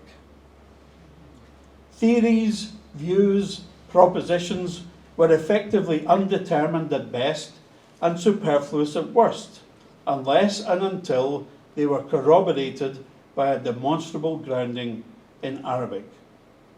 I then understood that he and I shared the same commitment to acquiring as good a grounding in Arabic as possible, for without it, so many of the classical Arabo-Islamic intellectual and aesthetic traditions simply cannot be fully appreciated.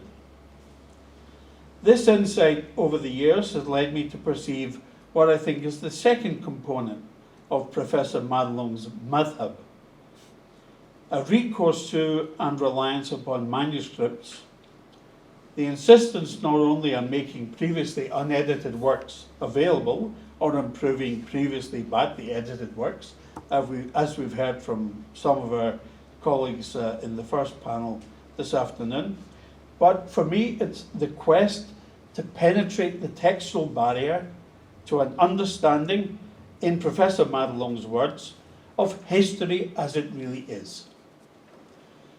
His method for penetrating this textual barrier was, paradoxically, to acquire an extensive grounding and immersion in that very textual barrier. Of course, Professor Madelung would not really have approved of me putting it like this. He was uninterested in any fancy theorising. As I said at the start, I never completed my Oxford PhD. At the end of the second year of my study, I was appointed to a lectureship, and this disqualified me from being in standing to submit my dissertation because I was no longer resident in Oxford. And in the end, I submitted a different PhD as a member of staff in my new institution. So if I'd finished my Oxford PhD, Professor Madelung would have been my Dr. Vater. In the end, I completed a PhD without a supervisor and so became Dr. Vater to myself. My subsequent encounters with Professor Madelung were largely accidental. They usually occurred on my visits to Oxford and almost always in the library of the Oriental Institute or in the senior common room of St. John's. He kindly attended a conference I co-organised at Cambridge in honour of the American scholar Richard Frank, and he contributed his paper to the volume I edited. In our email exchanges and meetings, I could never muster the courage to address him by his given name.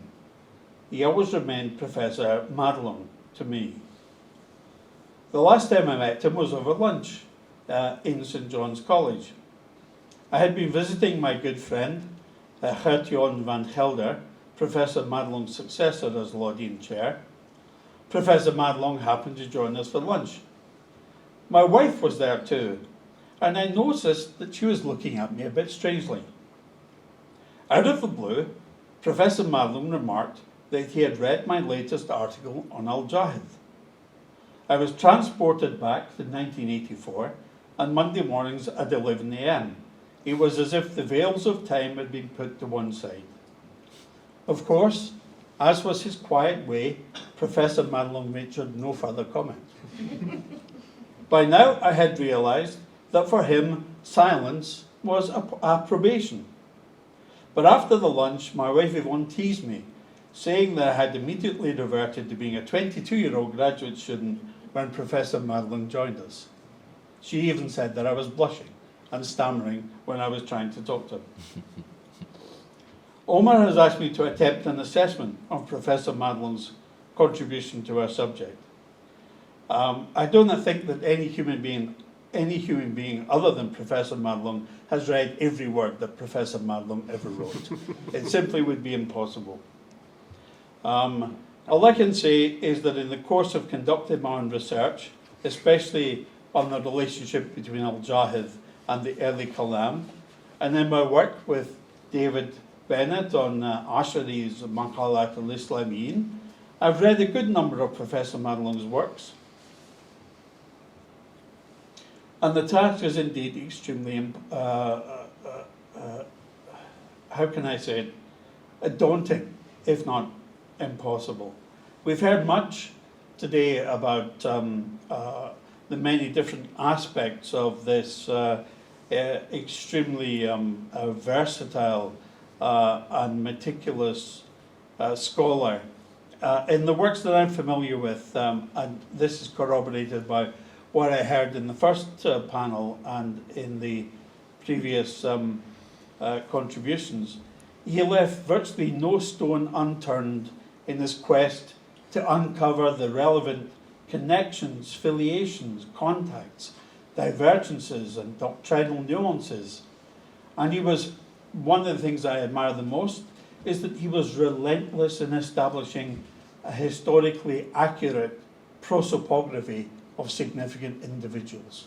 You had to know who the person was with a degree of verifiable accuracy in order to understand the context in which those ideas were explicated, and that was one of the keys to building, one of the blocks in which one could then build the subsequent academic edifice. The book I'm most familiar with, of course, is the one that we've mentioned, had mentioned a number of occasions, the Succession to Mohammad. I find this book, like Professor Madelung in a sense, and this is a term of praise, unapologetically old-fashioned in its methodology. 2 decades after the iconoclasm of Patricia Crona's and Michael Cook's Hagerism, 2 decades of controversy over the tendentiousness, reliability, and falsifiability of the source material, amid the hurricane of disagreements over optimistic and skeptical approaches to the early history of Islam, Professor Madelung calmly and convincingly rewrites the history of the early caliphate and its main protagonists. This is narrative history, a telling of the story as it really was, but it is also revisionist history, because in the process, he rewrites a century of received scholarly wisdom on the events that led to the takeover of the caliphate by the Umayyad dynasty. After retirement, Professor Madelung, as we've heard, was extremely prolific and generous with his time in collaborating with other colleagues in the editing of manuscripts. There's one of his publications that I would like to mention because I have a personal connection with it. I hope that this publication may help solve a puzzle. I was rather surprised, as Professor Walker mentioned earlier, to see that some of Professor Madelung's most recent publications are editions of Arabic alchemical texts, a series, as Professor Walker told us, that he collaborated with Theodor Abt, who is a Jungian analyst. On a Monday morning 40 years ago, I mentioned to Professor Madelung that I had been reading the works of Carl Jung and enthusiastically wondered if I could develop a Jungian analysis of pre-Islamic poetry. My musings did not find a receptive audience. So I was left wondering, after so many years, had Professor Madelung developed an interest in Jungian psychology? We know from Professor Walker now that he had, but it's not the only reason, I think, for his connection with the Corpus Alchemicum Arabicum. I think one of the answers can be found in his edition of the Epistles of the Brethren of Purity, the IIS series that I'm very honoured to have contributed to. And I refer in particular to the volume on God and the World. That's the edition and translation of Epistles 49 to 51. The volume is very dear to me personally, for I have connections with three of its contributors. Epistle 51 is edited and translated by my friend and former doctoral student, Dr. Nohar Shah. Epistle 49 is edited by Professor Madelung and translated by Dr. C.J. Uy. I supervised C.J. for a Cambridge MPhil on the Brethren of Purity, and he and I had worked together on the translation of the epistle.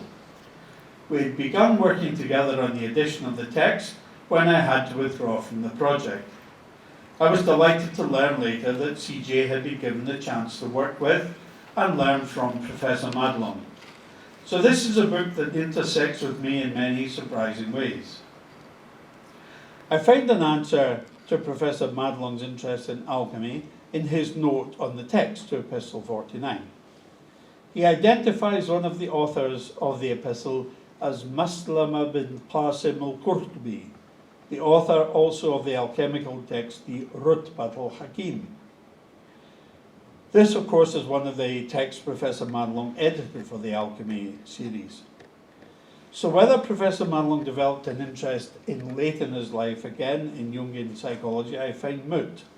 I suspect that once again he was simply chasing down clues and tying up loose ends, another indication of his implacable scholarly rigour.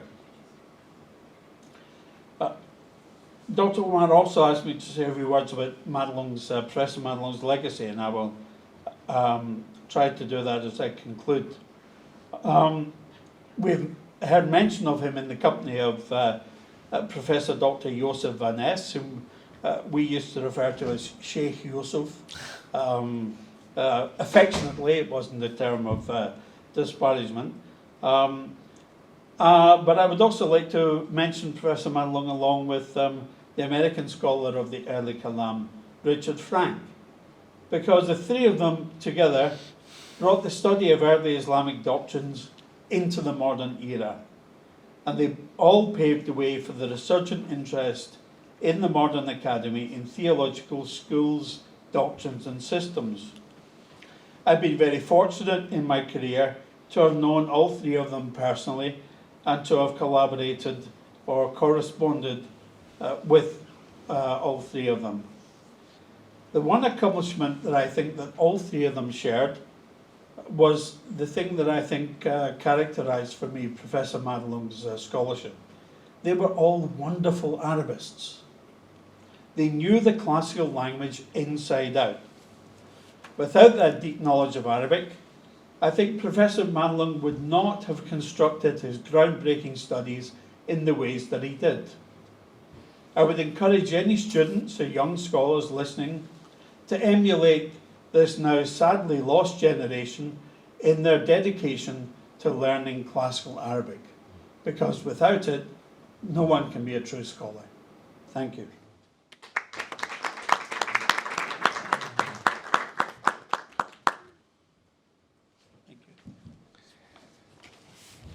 Thank you very much, Professor Montgomery. Lots in there. I'm thinking that if we were to use some of those modern tools that are fashionable today, about to create networks of scholars and relationship of medieval scholars, Professor Madelung would be connected to so many of us, and I thank you for making those connections and bringing all those other scholars. History as it really is, quite a statement.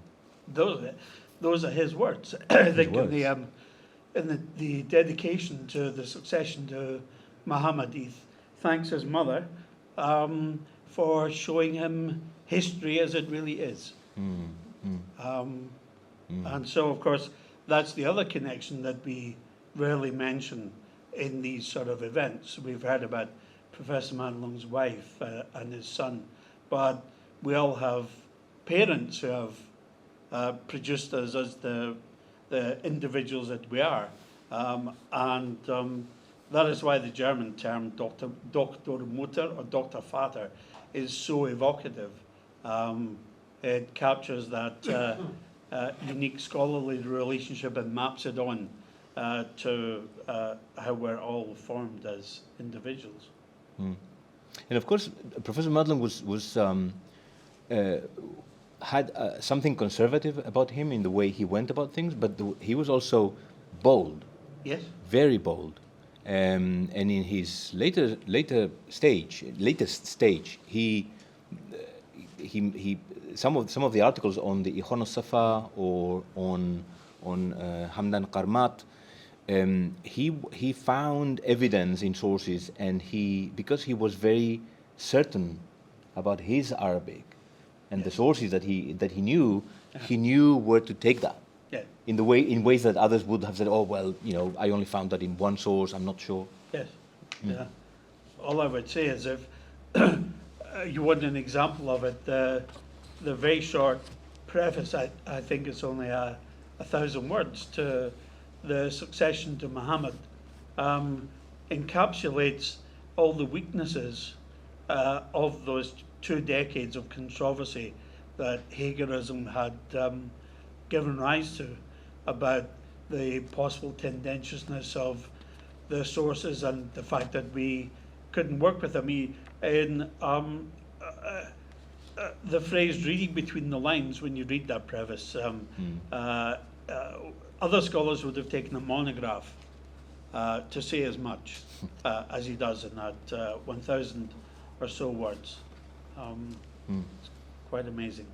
Yeah, thank you. That's an invitation for everybody to really read that forward as a primary work. Yeah, I mean, it is a wonderful contribution to theory by denying theory, which of course is a theoretical position, and he wouldn't have liked me for saying that, because there were plenty of occasions when I tried to begin the conversation on those Monday mornings by saying something rather controversial as a rather hot-headed 22-year-old. But it is theoretically extremely informed, the whole book, and not just in terms of historiography, but in terms of hadith scholarship, and in terms of codicology and paleography. It is truly a masterpiece. Dr. Daftari mentioned earlier in the video that we saw that there was a Persian translation. There's also an Arabic translation, which speaks to the impact and the reception that the succession to Muhammad has had. On a related note, I can announce to you that your connections to the project of the Ikhwan Safa will continue to play out, because my translation of Epistle 9 should be coming out anytime soon, I hope. Wonderful. Now, we move to a different area in Professor Madelung's career, which is his connection to Ibadi texts and the Ibadi conferences and Ibadi research groups. Now, to speak about that, we have a pre-recorded video which has been sent by Dr. Abdul Rahman As-Salimi, who works at the Ministry of Endowments and Religious Affairs in Oman. We have subtitled the video to facilitate the audio. and the understanding. Bismillah ar-Rahman ar-Rahim. First, I would like to thank the Institute of Ismaili Studies for this opportunity to join you in this Memorial Day, and Professor Farhad Daftari, along and common friends with me, and Professor Madelung, and also Professor Omar Ali Diogozo for the opportunity to join you in this memorial. As we paid farewell today, I want to acknowledge the profound and impact of my collaboration with Professor Madelung, Wilferd Madelung. I met him firstly in 1999 while I was working with Professor Fred Zimmerman and Patricia Krohn, giving them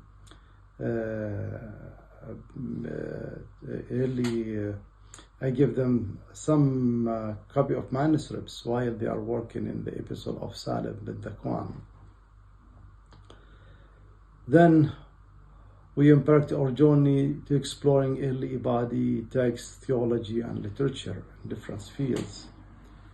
Of course, working alongside with Professor Madelung was an honor and transformative of experience.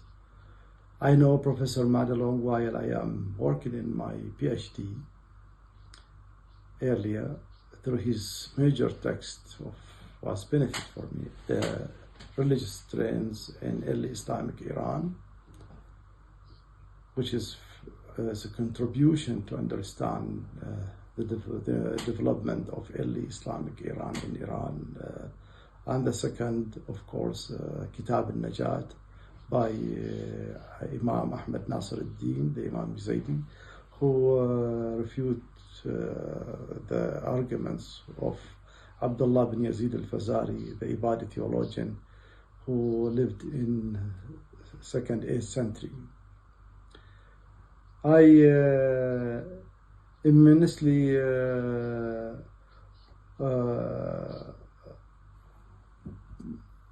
together we with the Professor Madelung, we delivered into cases of Ibadi thought, differing in its historical context and revealing the richness of theology and literary tradition.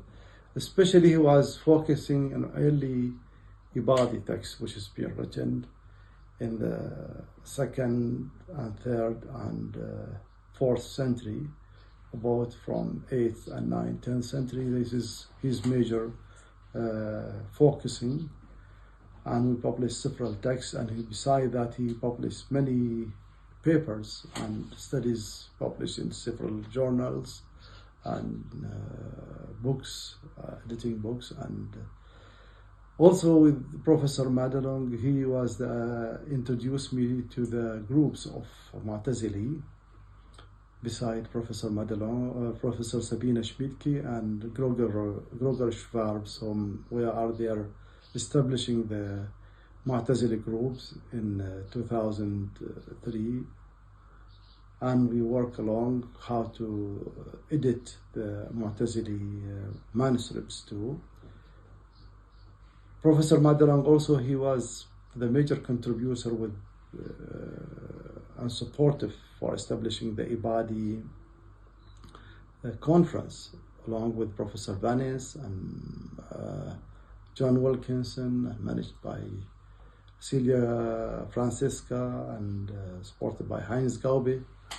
All this was the beginning how developed the Ibadi studies over the last 20 years in Europe and globally. I am immensely grateful for this opportunity to have the work with the Professor Madelung. His guidance and experts have shaped my understanding of Ibadi studies. Of course, I am an Ibadi Muslim, but he is one of his guidance and leaving a lasting impression of my academic journey. As a part ways, I extend my heartfelt appreciation to Professor Madelung of our shared collaboration and the knowledge guided during of our time, during our time. Farewell, and may our path cross again in the pursuit of knowledge and scholar inventors.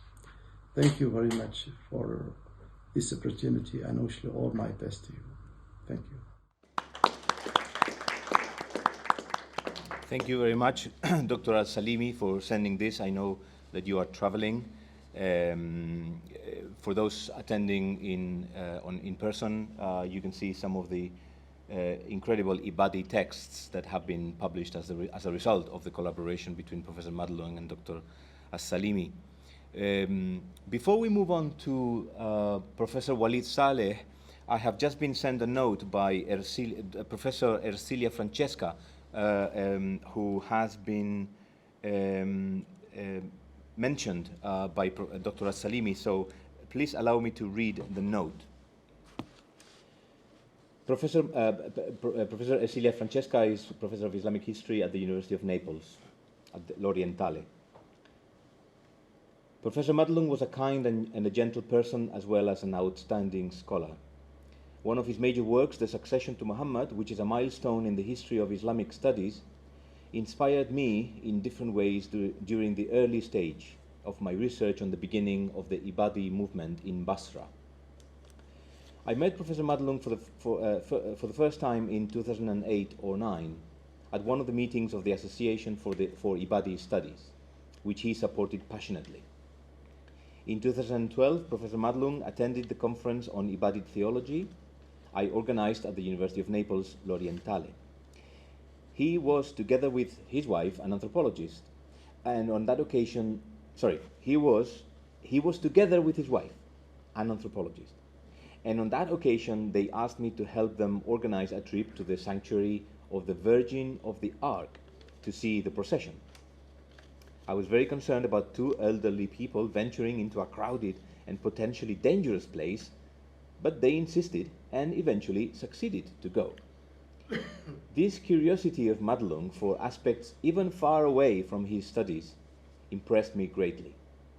I find this same curiosity in his studies on Ibadism, to which he actively contributed, not only through his constant participation in the annual conference, as far as his health allowed him to, but also through the articles and the books he devoted to this subject.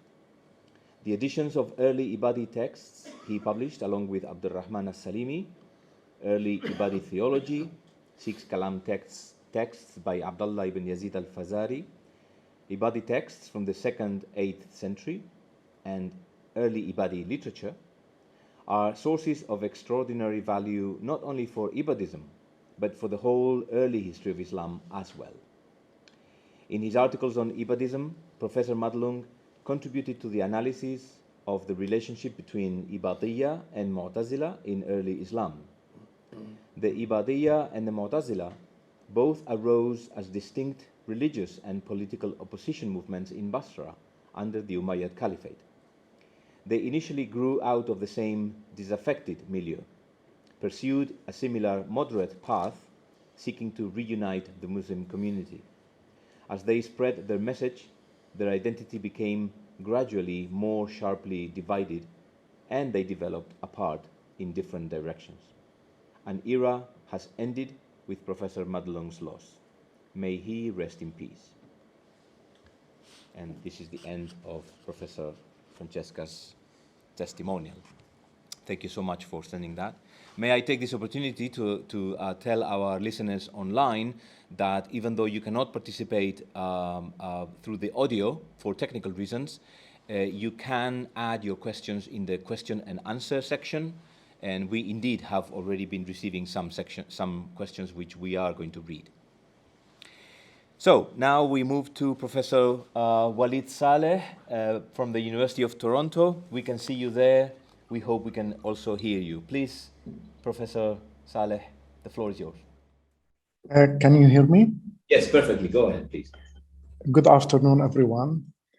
I'm really honored to have been asked to say a few words about the late Professor Madelung. I only met him a few times here at the Institute of Ismaili Studies, and he was always gracious and kind.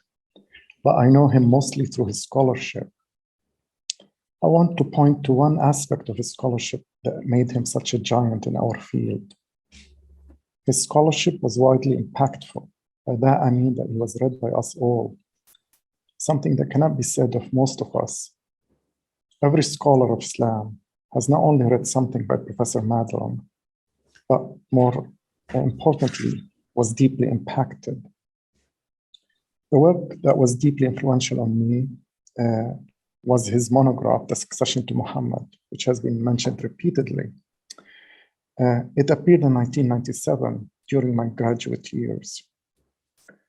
I still consider the work to be one of the finest works in Islamic studies and in Islamic history. One can say much about the work, but to me, what was fundamental is how visionary the work was. It was the first historical work to give Aisha, one of the wives of Muhammad, a central role in the events, and also to argue that the two wives of Muhammad managed to wrestle a concession from Uthman, that their Quranic status as mother of the believers had political power. They ought to be consulted and, if I remember correctly, obeyed. And I hope my memory still holds true to the content of the book on this point. I always thought that this was the most feminist work on Islamic history. And I'm sure Professor Madelung would be amused to hear this. Every time a graduate student asks me what to read, I always ask if they have read this book. I always marvel at the moral courage of his scholarship. The work saw through the thicket of it all that Aisha and Hafsa were political actors of the first order, almost constitutional rebels, exegetes, and strategists. This was done long before it was fashionable to, in a sense, investigate the Islamic women's history. And to me, it remains far more profound in the way it did it than many works that followed. Thank you very much. Thank you.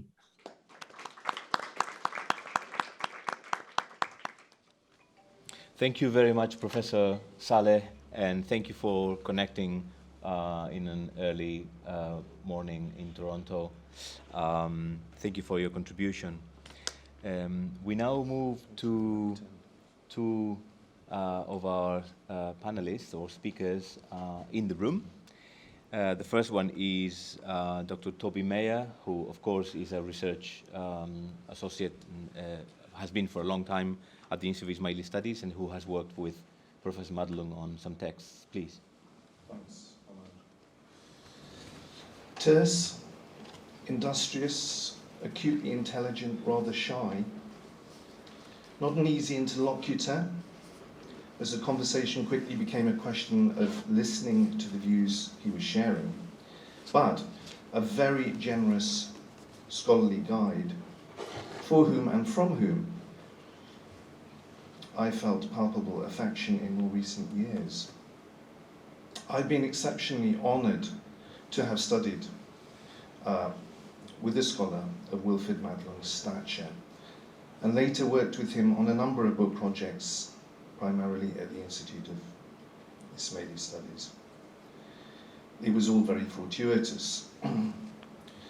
During the early 90s, I was doing a 2-year MPhil at Oxford, and although Professor Madelung was not my main teacher, who was in fact Fritz Zimmerman, I did attend 1 or 2 text reading classes with Madelung. This led to having further sessions with him when I began my doctoral thesis, studying commentaries on Avicenna's Isharat. What I recall about those classes or supervisions is that he was mainly concerned to read the texts accurately and kept discussion minimal on the sometimes intractably difficult philosophical material. Though this could be frustrating for me, the experience was an incalculably rewarding education in Professor Madelung's approach to translating such like medieval Arabic texts.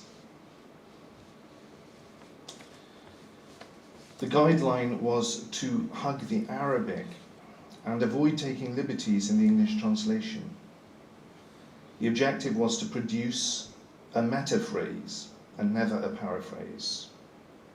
God is in the details, and one should avoid over-determining the meaning, because the detailed meaning might only come into clear focus down the line. Of course, the downside of this approach is the likelihood of rather inelegant English, but so be it.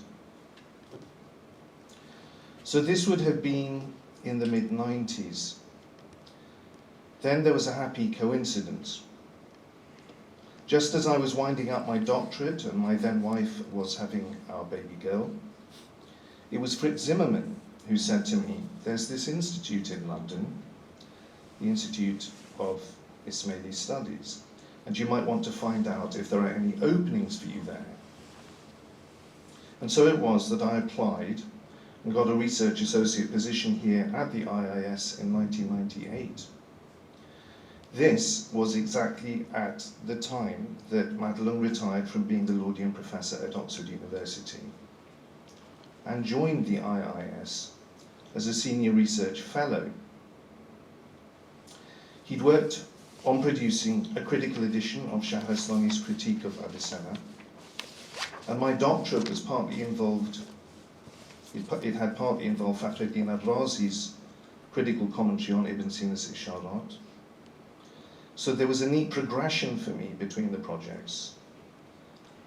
I was asked to translate Madelung's critical edition of the Shahrastani critique, and so was precipitated into a project working with Professor Madelung, my erstwhile teacher.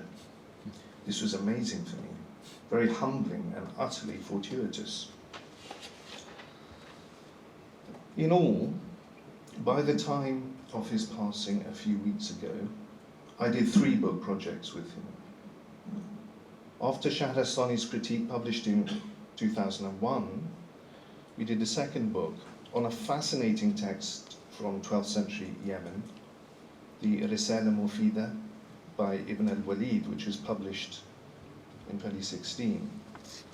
This was a Tayyibi Ismaili commentary on a poem attributed to Avicenna, the Qasidat al-Nas, in which the soul is symbolized as a pigeon or an ash-grey dove, as Professor Madelung preferred to translate it. And this pigeon has lost its homing instinct, i.e. symbolically. We need similarly, as humans, to retrieve our homing instinct.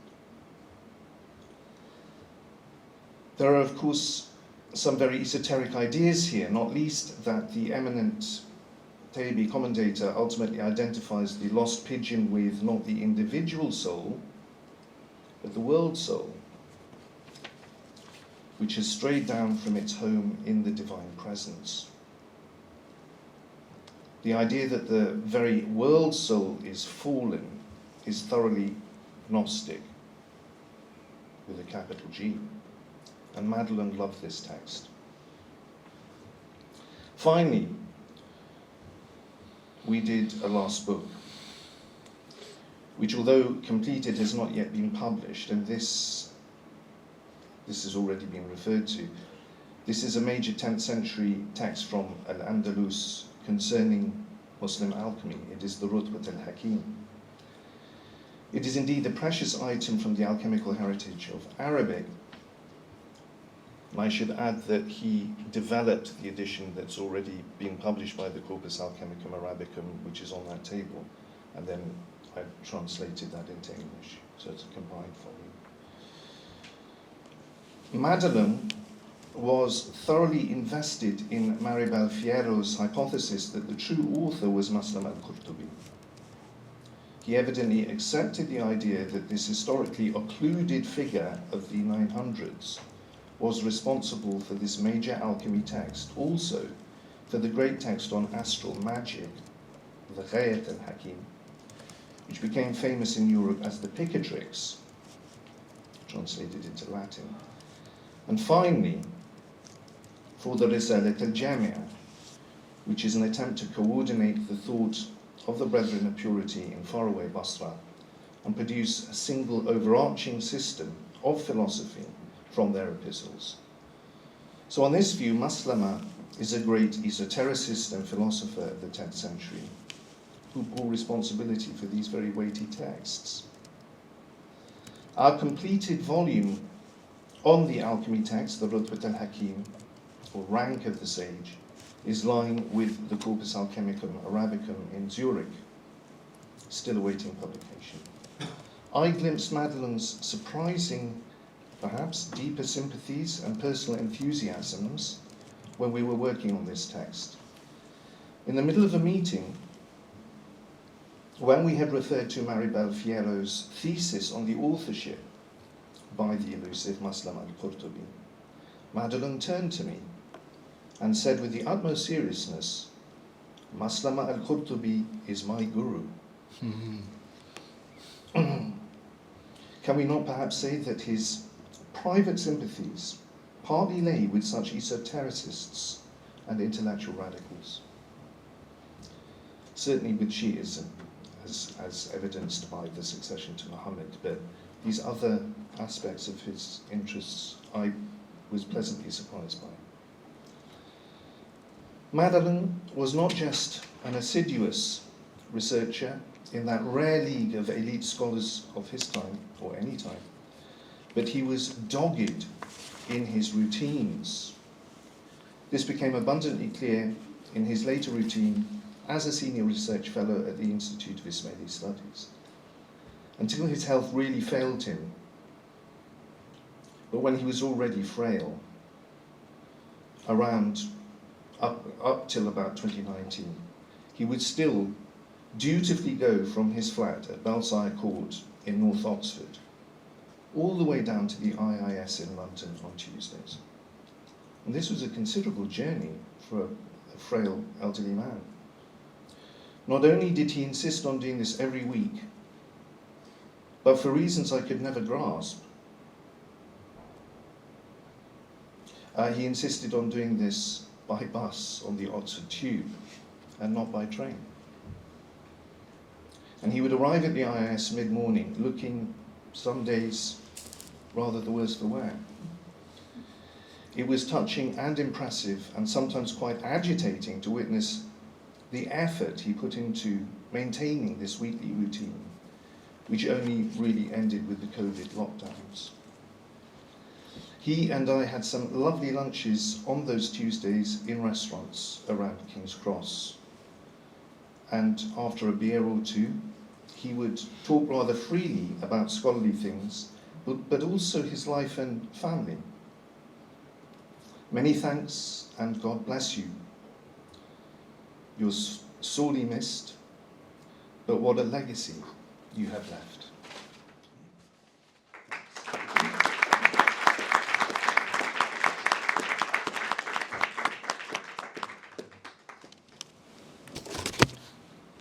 Thank you so much for making those connections to between your studies, your scholarship, your place at the IIS, and that personal touch, sure. Which is very moving as well. Okay, we are getting close to the end, but we have two speakers. The first is Farhad Mitha, who is associated to the University of Victoria, but also to the IIS, and has some thoughts to share with us. Farhad? Thank you, Omar. I'm deeply honored by Omar's invitation to share a few memories of my encounters with Professor Wilferd Madelung since my first formal meeting with him in 1985 as a student in his weekly Ismaili Tech seminar at the IIS. That was the Great James Street building in Auburn. But first of all, let me confess, I feel like a bit of a fraud here, because unlike the other speakers, I knew Professor Madelung from a distance and somewhat superficially. I could literally count on my fingers the number of very brief conversations we had together over the past 30-odd years. But perhaps the feeling of being a fraud is apt, since I have observed on several occasions, especially at conferences, how admiring scholars, even the accomplished ones, felt insecure in the presence of Madelung, as if they were being pretentious when speaking to Madelung about their relatively less path-breaking books and articles. Simply put, Madelung's remarkable body of work set the standard by which scholars measured their worth and competencies in relation to classical Arabic and Persian texts, and as intellectual historians, as the other speakers have also testified to. So let me do some micro-history. The memory I want to share goes back to my first meeting as a student in 1985. I had fumbling Arabic then, and it's probably still more fumbling. Dr. Farhad Tottoli encouraged me to register for Madelung's seminar, even though it was for second-year postgraduate students. I think you felt sorry for me. You felt I was feeling a bit bored. I came with 2 years of Arabic from my undergraduate studies. And of course, Madelung was known to me, but not in any deep way. It was the Encyclopedia of Islam article and that really seminal 1977 article, God Beyond Being, which you all sort of like in samizdat fashion would pass around among the Ismaili students. By the end of the first class, I was relieved to discover that with the exception of 3 Syrian students, the level of Arabic of everyone in class was equally weak. We were 10 students in total. Madelung assigned passages from Abu Hatim Razi's Kitab al-Zinna and Abu Yaqub Sijistani's Kitab al-Iftikar. I'd never read such difficult Arabic texts, not only in terms of their complex syntax, but also in terms of their prior knowledge that these texts assumed about Fatimid Ismaili theology. And on first encounter, this theology can seem quite wild, especially if you grow up in somewhat of a sort of cloistered, pious background. Even the Syrian students suffered anxieties along with us every week in class, as we struggled to read and translate in front of the kind but serious gaze of Professor Madelung. I vividly remember perspiring as my turn came to read. Ironically, I also remember Madelung perspiring. This must have been due to the erratic radiators in that back seminar room with its crimson-colored carpet. Apart from discussions about the text, Madelung spoke of nothing else in class. As most of you know, and it's been said over and again, he was a man of few words. Silent waters run deep. But when he spoke, the words were significant and diamond cut, just like his lucid and carefully crafted prose writing. We all survived the term, and on the last day of class, amazingly, Madelung graciously agreed to join us for tea and cakes, which included a box of mithai, Indian sweetmeats, brought by the Indian students. I half recall Madelung squinting when he was eating the mithai. I don't think he found it to his palate. Now, a few weeks before the tea and cakes class, I had come across the following long footnote in Marshall Hodgson's Venture of Islam, Volume 1, page 267.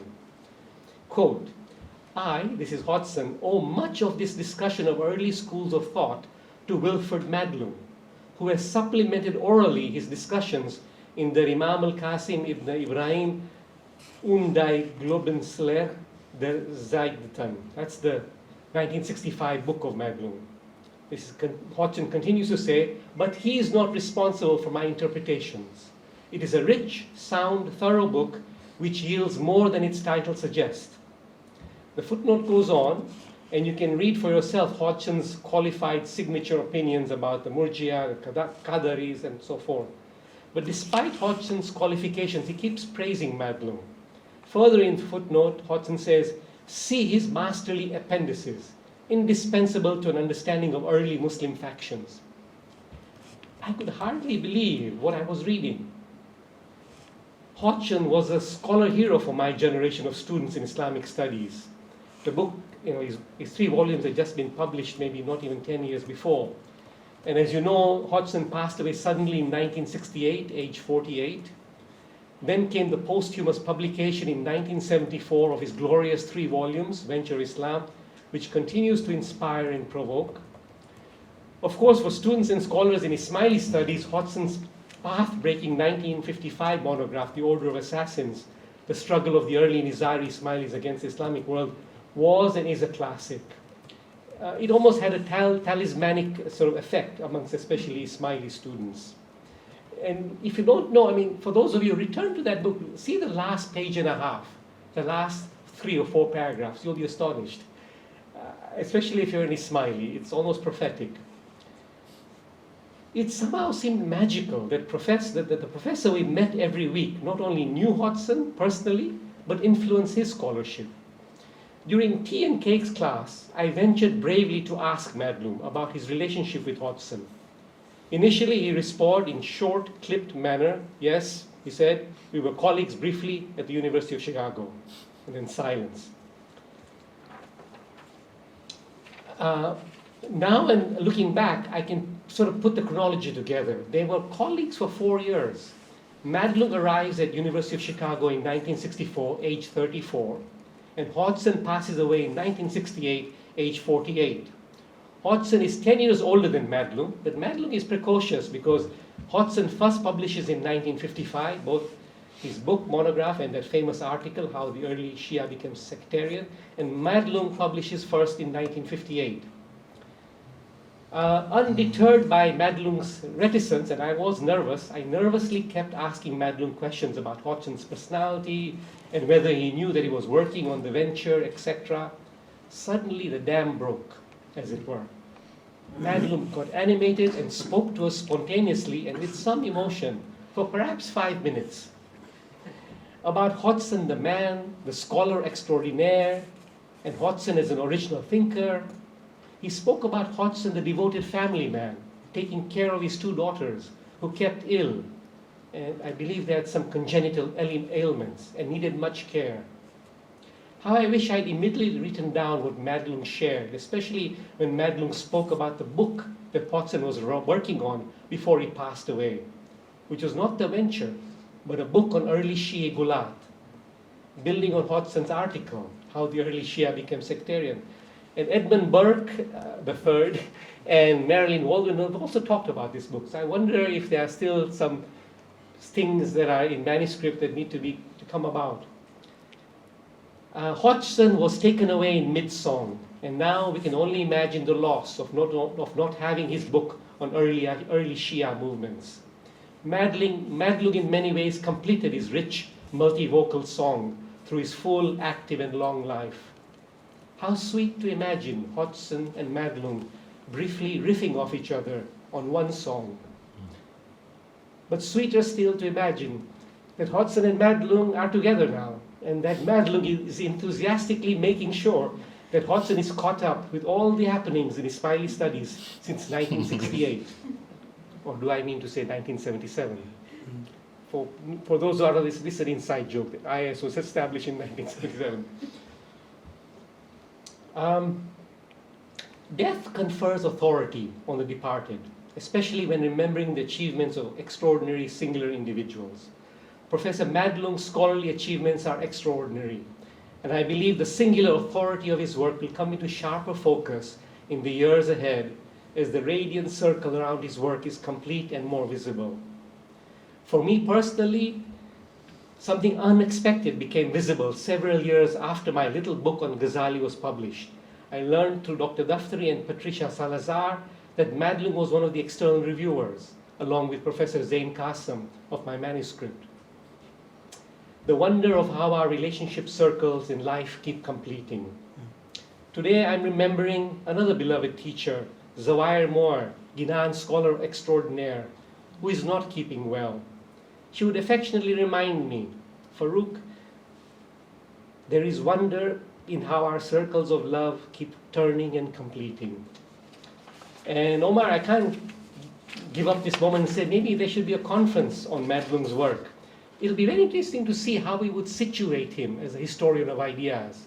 Clearly, he's on the other end of the spectrum when we compare him to Hodgson. But even when we compare him with Van Ness, how are they different? Van Ness is a bit more given to theory and speculation, and yet I feel there's deep theory in Madelung, and it's just there in a very it's there in this almost Sirmin Asrar way. I still remember Patricia Crone's TLS review of Madelung's succession to Mohammad. I don't know if you remember it, because I couldn't find the page. I don't know if my memory is playing games, but the headline, which is not possible to see now because we only have digital copies, was Vive le Roi, Long Live the King. But I believe, it was a bit of a punchy review, but I know Crone and Madelung continue to collaborate. So thank you very much. Thank you.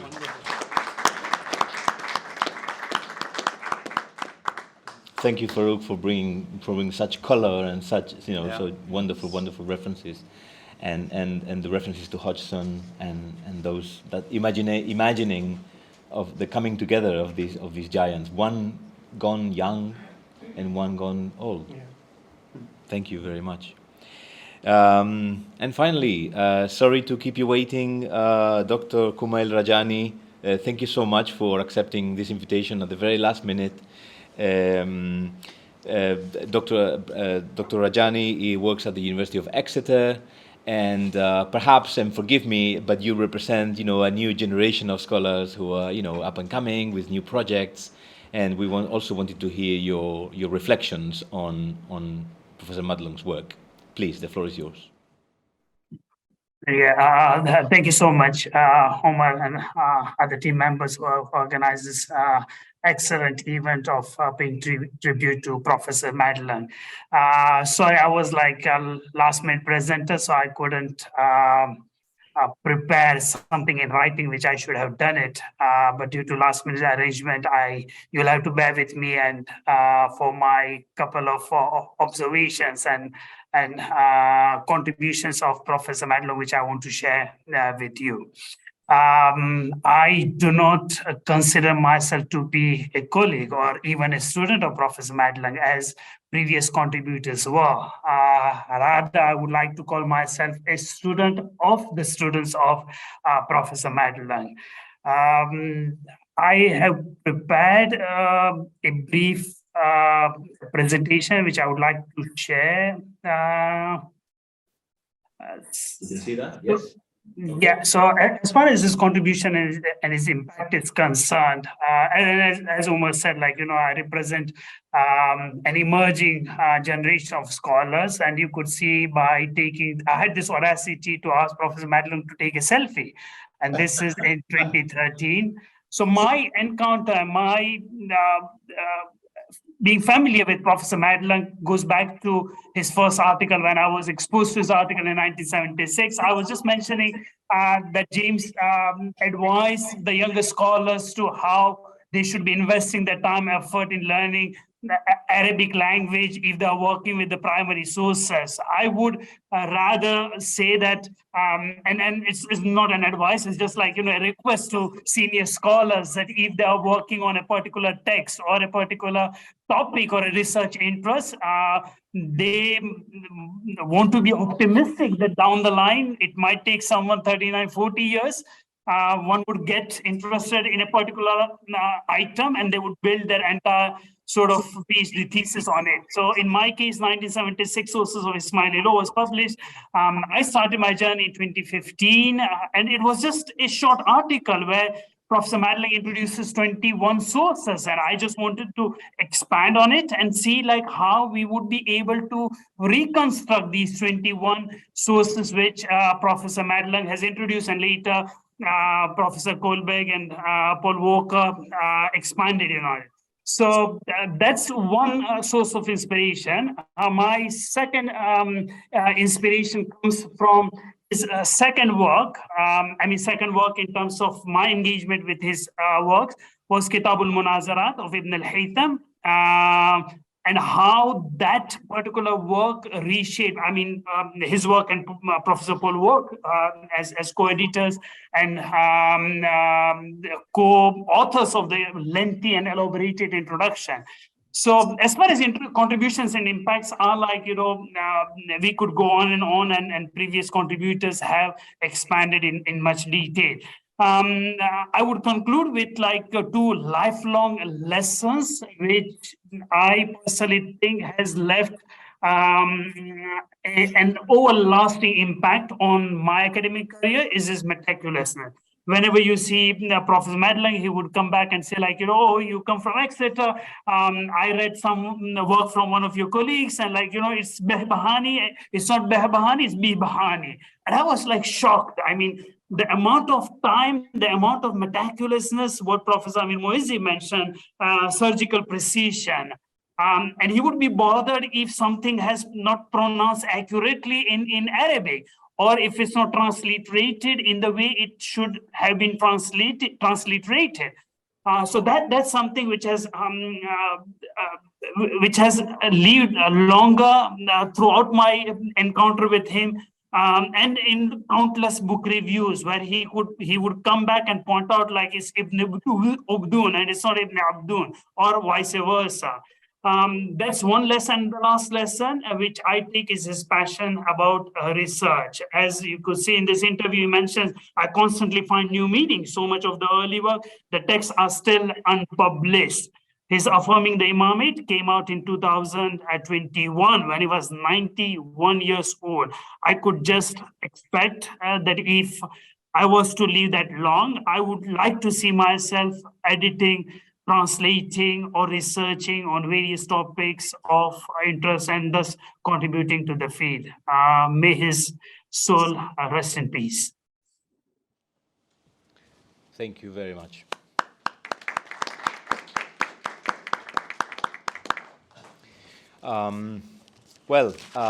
It's been a long day, so we shouldn't prolong it unnecessarily. We do have a question, an important question, in the chat from someone who knows the IIS very well in the library, Mr. Al-Nur Merchant. He's asking what happened to all the late Professor Madelung's original manuscripts and writings, diaries, correspondence, and letters. Is the Aga Khan Library, and more specifically the Ismaili Special Collections Unit at the IIS, seeking to acquire these materials so as to preserve them for future researchers and students? Indeed, should not the IIS and Aga Khan University seek to collect the personal and scholarly writings of prominent scholars in Islamic and Ismaili studies? So this is a very pertinent comment and question, and one that relates to one of the Institute's, aims, which is to not only to be a hub for scholarship, but also to preserve scholarship. And I personally do not know. We know that Professor Madelung's son was, in charge of his papers, and we also know that Professor Sabine Schmidtke has visited and has received some of these materials. And it's probable that she will be doing something with some of that. I'm not really sure. She couldn't be here with us because of travel constraints.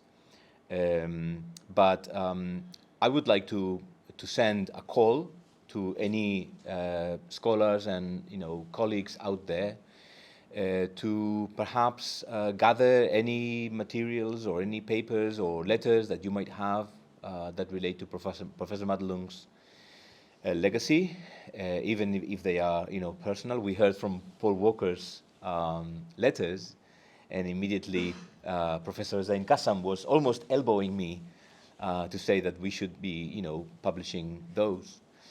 So a call to anybody to send along anything that you might have relating to Professor Madelung, and perhaps the idea of a conference, or maybe a volume or a couple of volumes reflecting on his intellectual contribution as well as papers, could be a welcome contribution to the field.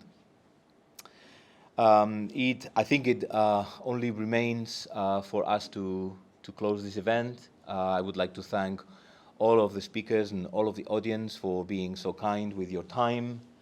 And please forgive us if we gave you very little notice, but we thought it was important to have this event before too long. We learned from Professor Madelung to acquire very good Arabic, to pay attention to sources which are still in manuscript collections, gathering dust or keeping away from bookworms. We learned from him to pay attention to the detail, to translate metaphrastically, not paraphrastically. Is that a word? I'm not sure. And we also have learned from him to be generous and to be loyal. He has always been loyal to his connections and to the IIS in particular. And thank you, everybody, and thank you specifically to Dr. Daftari and Professor Kassam for your time today and for making this possible. I would like to thank you and Dariush for having organized this event so beautifully and so efficiently on behalf of it. Thank you. Thank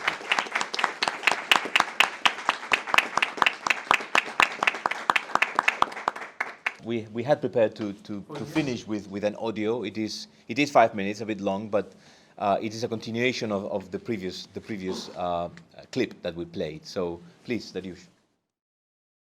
Acceptance and practice of the law required knowledge of it and of the revelation, the Quran and the Sunnah of the Prophet, insofar as it was based on them. Yet revelation was obviously not innate in human nature. Quran and Sunnah were a unique gift to Mohammed.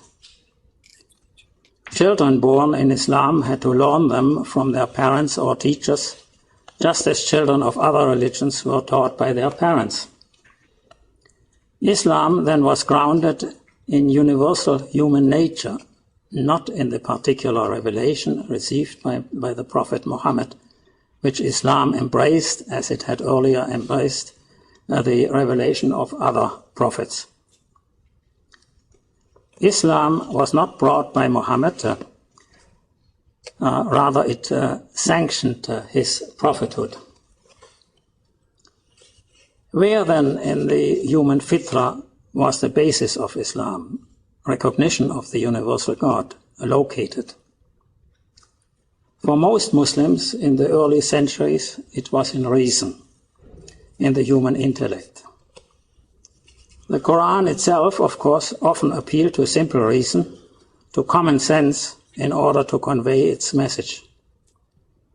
And rationality, aql or nutq, was since ancient times seen as defining the human constitution. There were alternatives, however. The more mystically inclined might recognize the trace of God with their senses in perfect beauty, experience His majesty in states of ecstasy, or witness it manifested in the saintly life of an imam or a friend of God, a wali. For them, knowledge might be, quote, a dot that is multiplied by the ignorant, as a Sufi aphorism stated. Yet it was rational theology, the search for knowledge, which flourished first, and its leading school was constituted from the 8th to the 13th century by the Mu'tazila. Rational theology has in modern times become a stranger in religious thought. Not long ago, Pope Benedict XVI noted that there is indeed a legitimate theology called rational, with which presumably all reasonable people can agree. For most moderns in East and West, however, religion rather consists in revelation, in particular sacred scripture, and theology, both academic and popular, is interpretation of it. To study Judaism and Christianity essentially implies to investigate their respective forms of the Bible, and to study Islam means to examine the Quran. Reason and rationalism have taken a distinctly anti-religious turn in the West. Religion is commonly seen as requiring an initial leap out of common sense rationality into belief or faith, which in principle cannot constitute knowledge. From the point of view of the intellect, religion is located in the irrational psyche and at best deserves a skeptical approach. For many of those who view our modern age as post-Christianity, It ought to be eliminated from school and society in the interest of the advancement of science. For the Mu'tazila, religion was based on common sense, rational knowledge. It did not imply a leap into some irrational belief. Faith consisted in recognition of a few basic simple truths readily accessible to any human compos mentis, and in acting in accordance with them. The existence of God, the creator of the universe, was known not by spontaneous intuition, nor by revelation, but by common sense inference from the perceivable world. His essential attributes, his being all-powerful, omniscient, and ever-living, could be easily demonstrated, as could his being neither a physical body in space nor an accident inhering in a body. These basic truths of the Mu'tazili principle of the unicity of God, the Tawheed, were also commonly upheld by other monotheist theologians, whether Muslim or non-Muslim, except for the literalist exegetes of Scripture. Rival theological schools employed substantially the same proofs for the existence of God and his transcendence of the material world. The difference was that they generally denied that there could be a moral obligation to acquire this knowledge before prophetic revelation, and that in fact the few humans would ever pursue it without listening to the warnings of the prophets. The Mu'tazila denied that the purpose of the mission of prophets was to convey or to summon mankind to the pursuit of such rational truth. The desire of their pursuit rather arose in childhood, long before the age of actual obligation, from a sense of fear of failing the obligation, of thanking the universal benefactor. Thank you. This is part of a longer speech which is available online through the University of California, Los Angeles, and it's freely available. Well, thank you very much for attending, and this is the end of our event. May Professor Madelung rest in peace.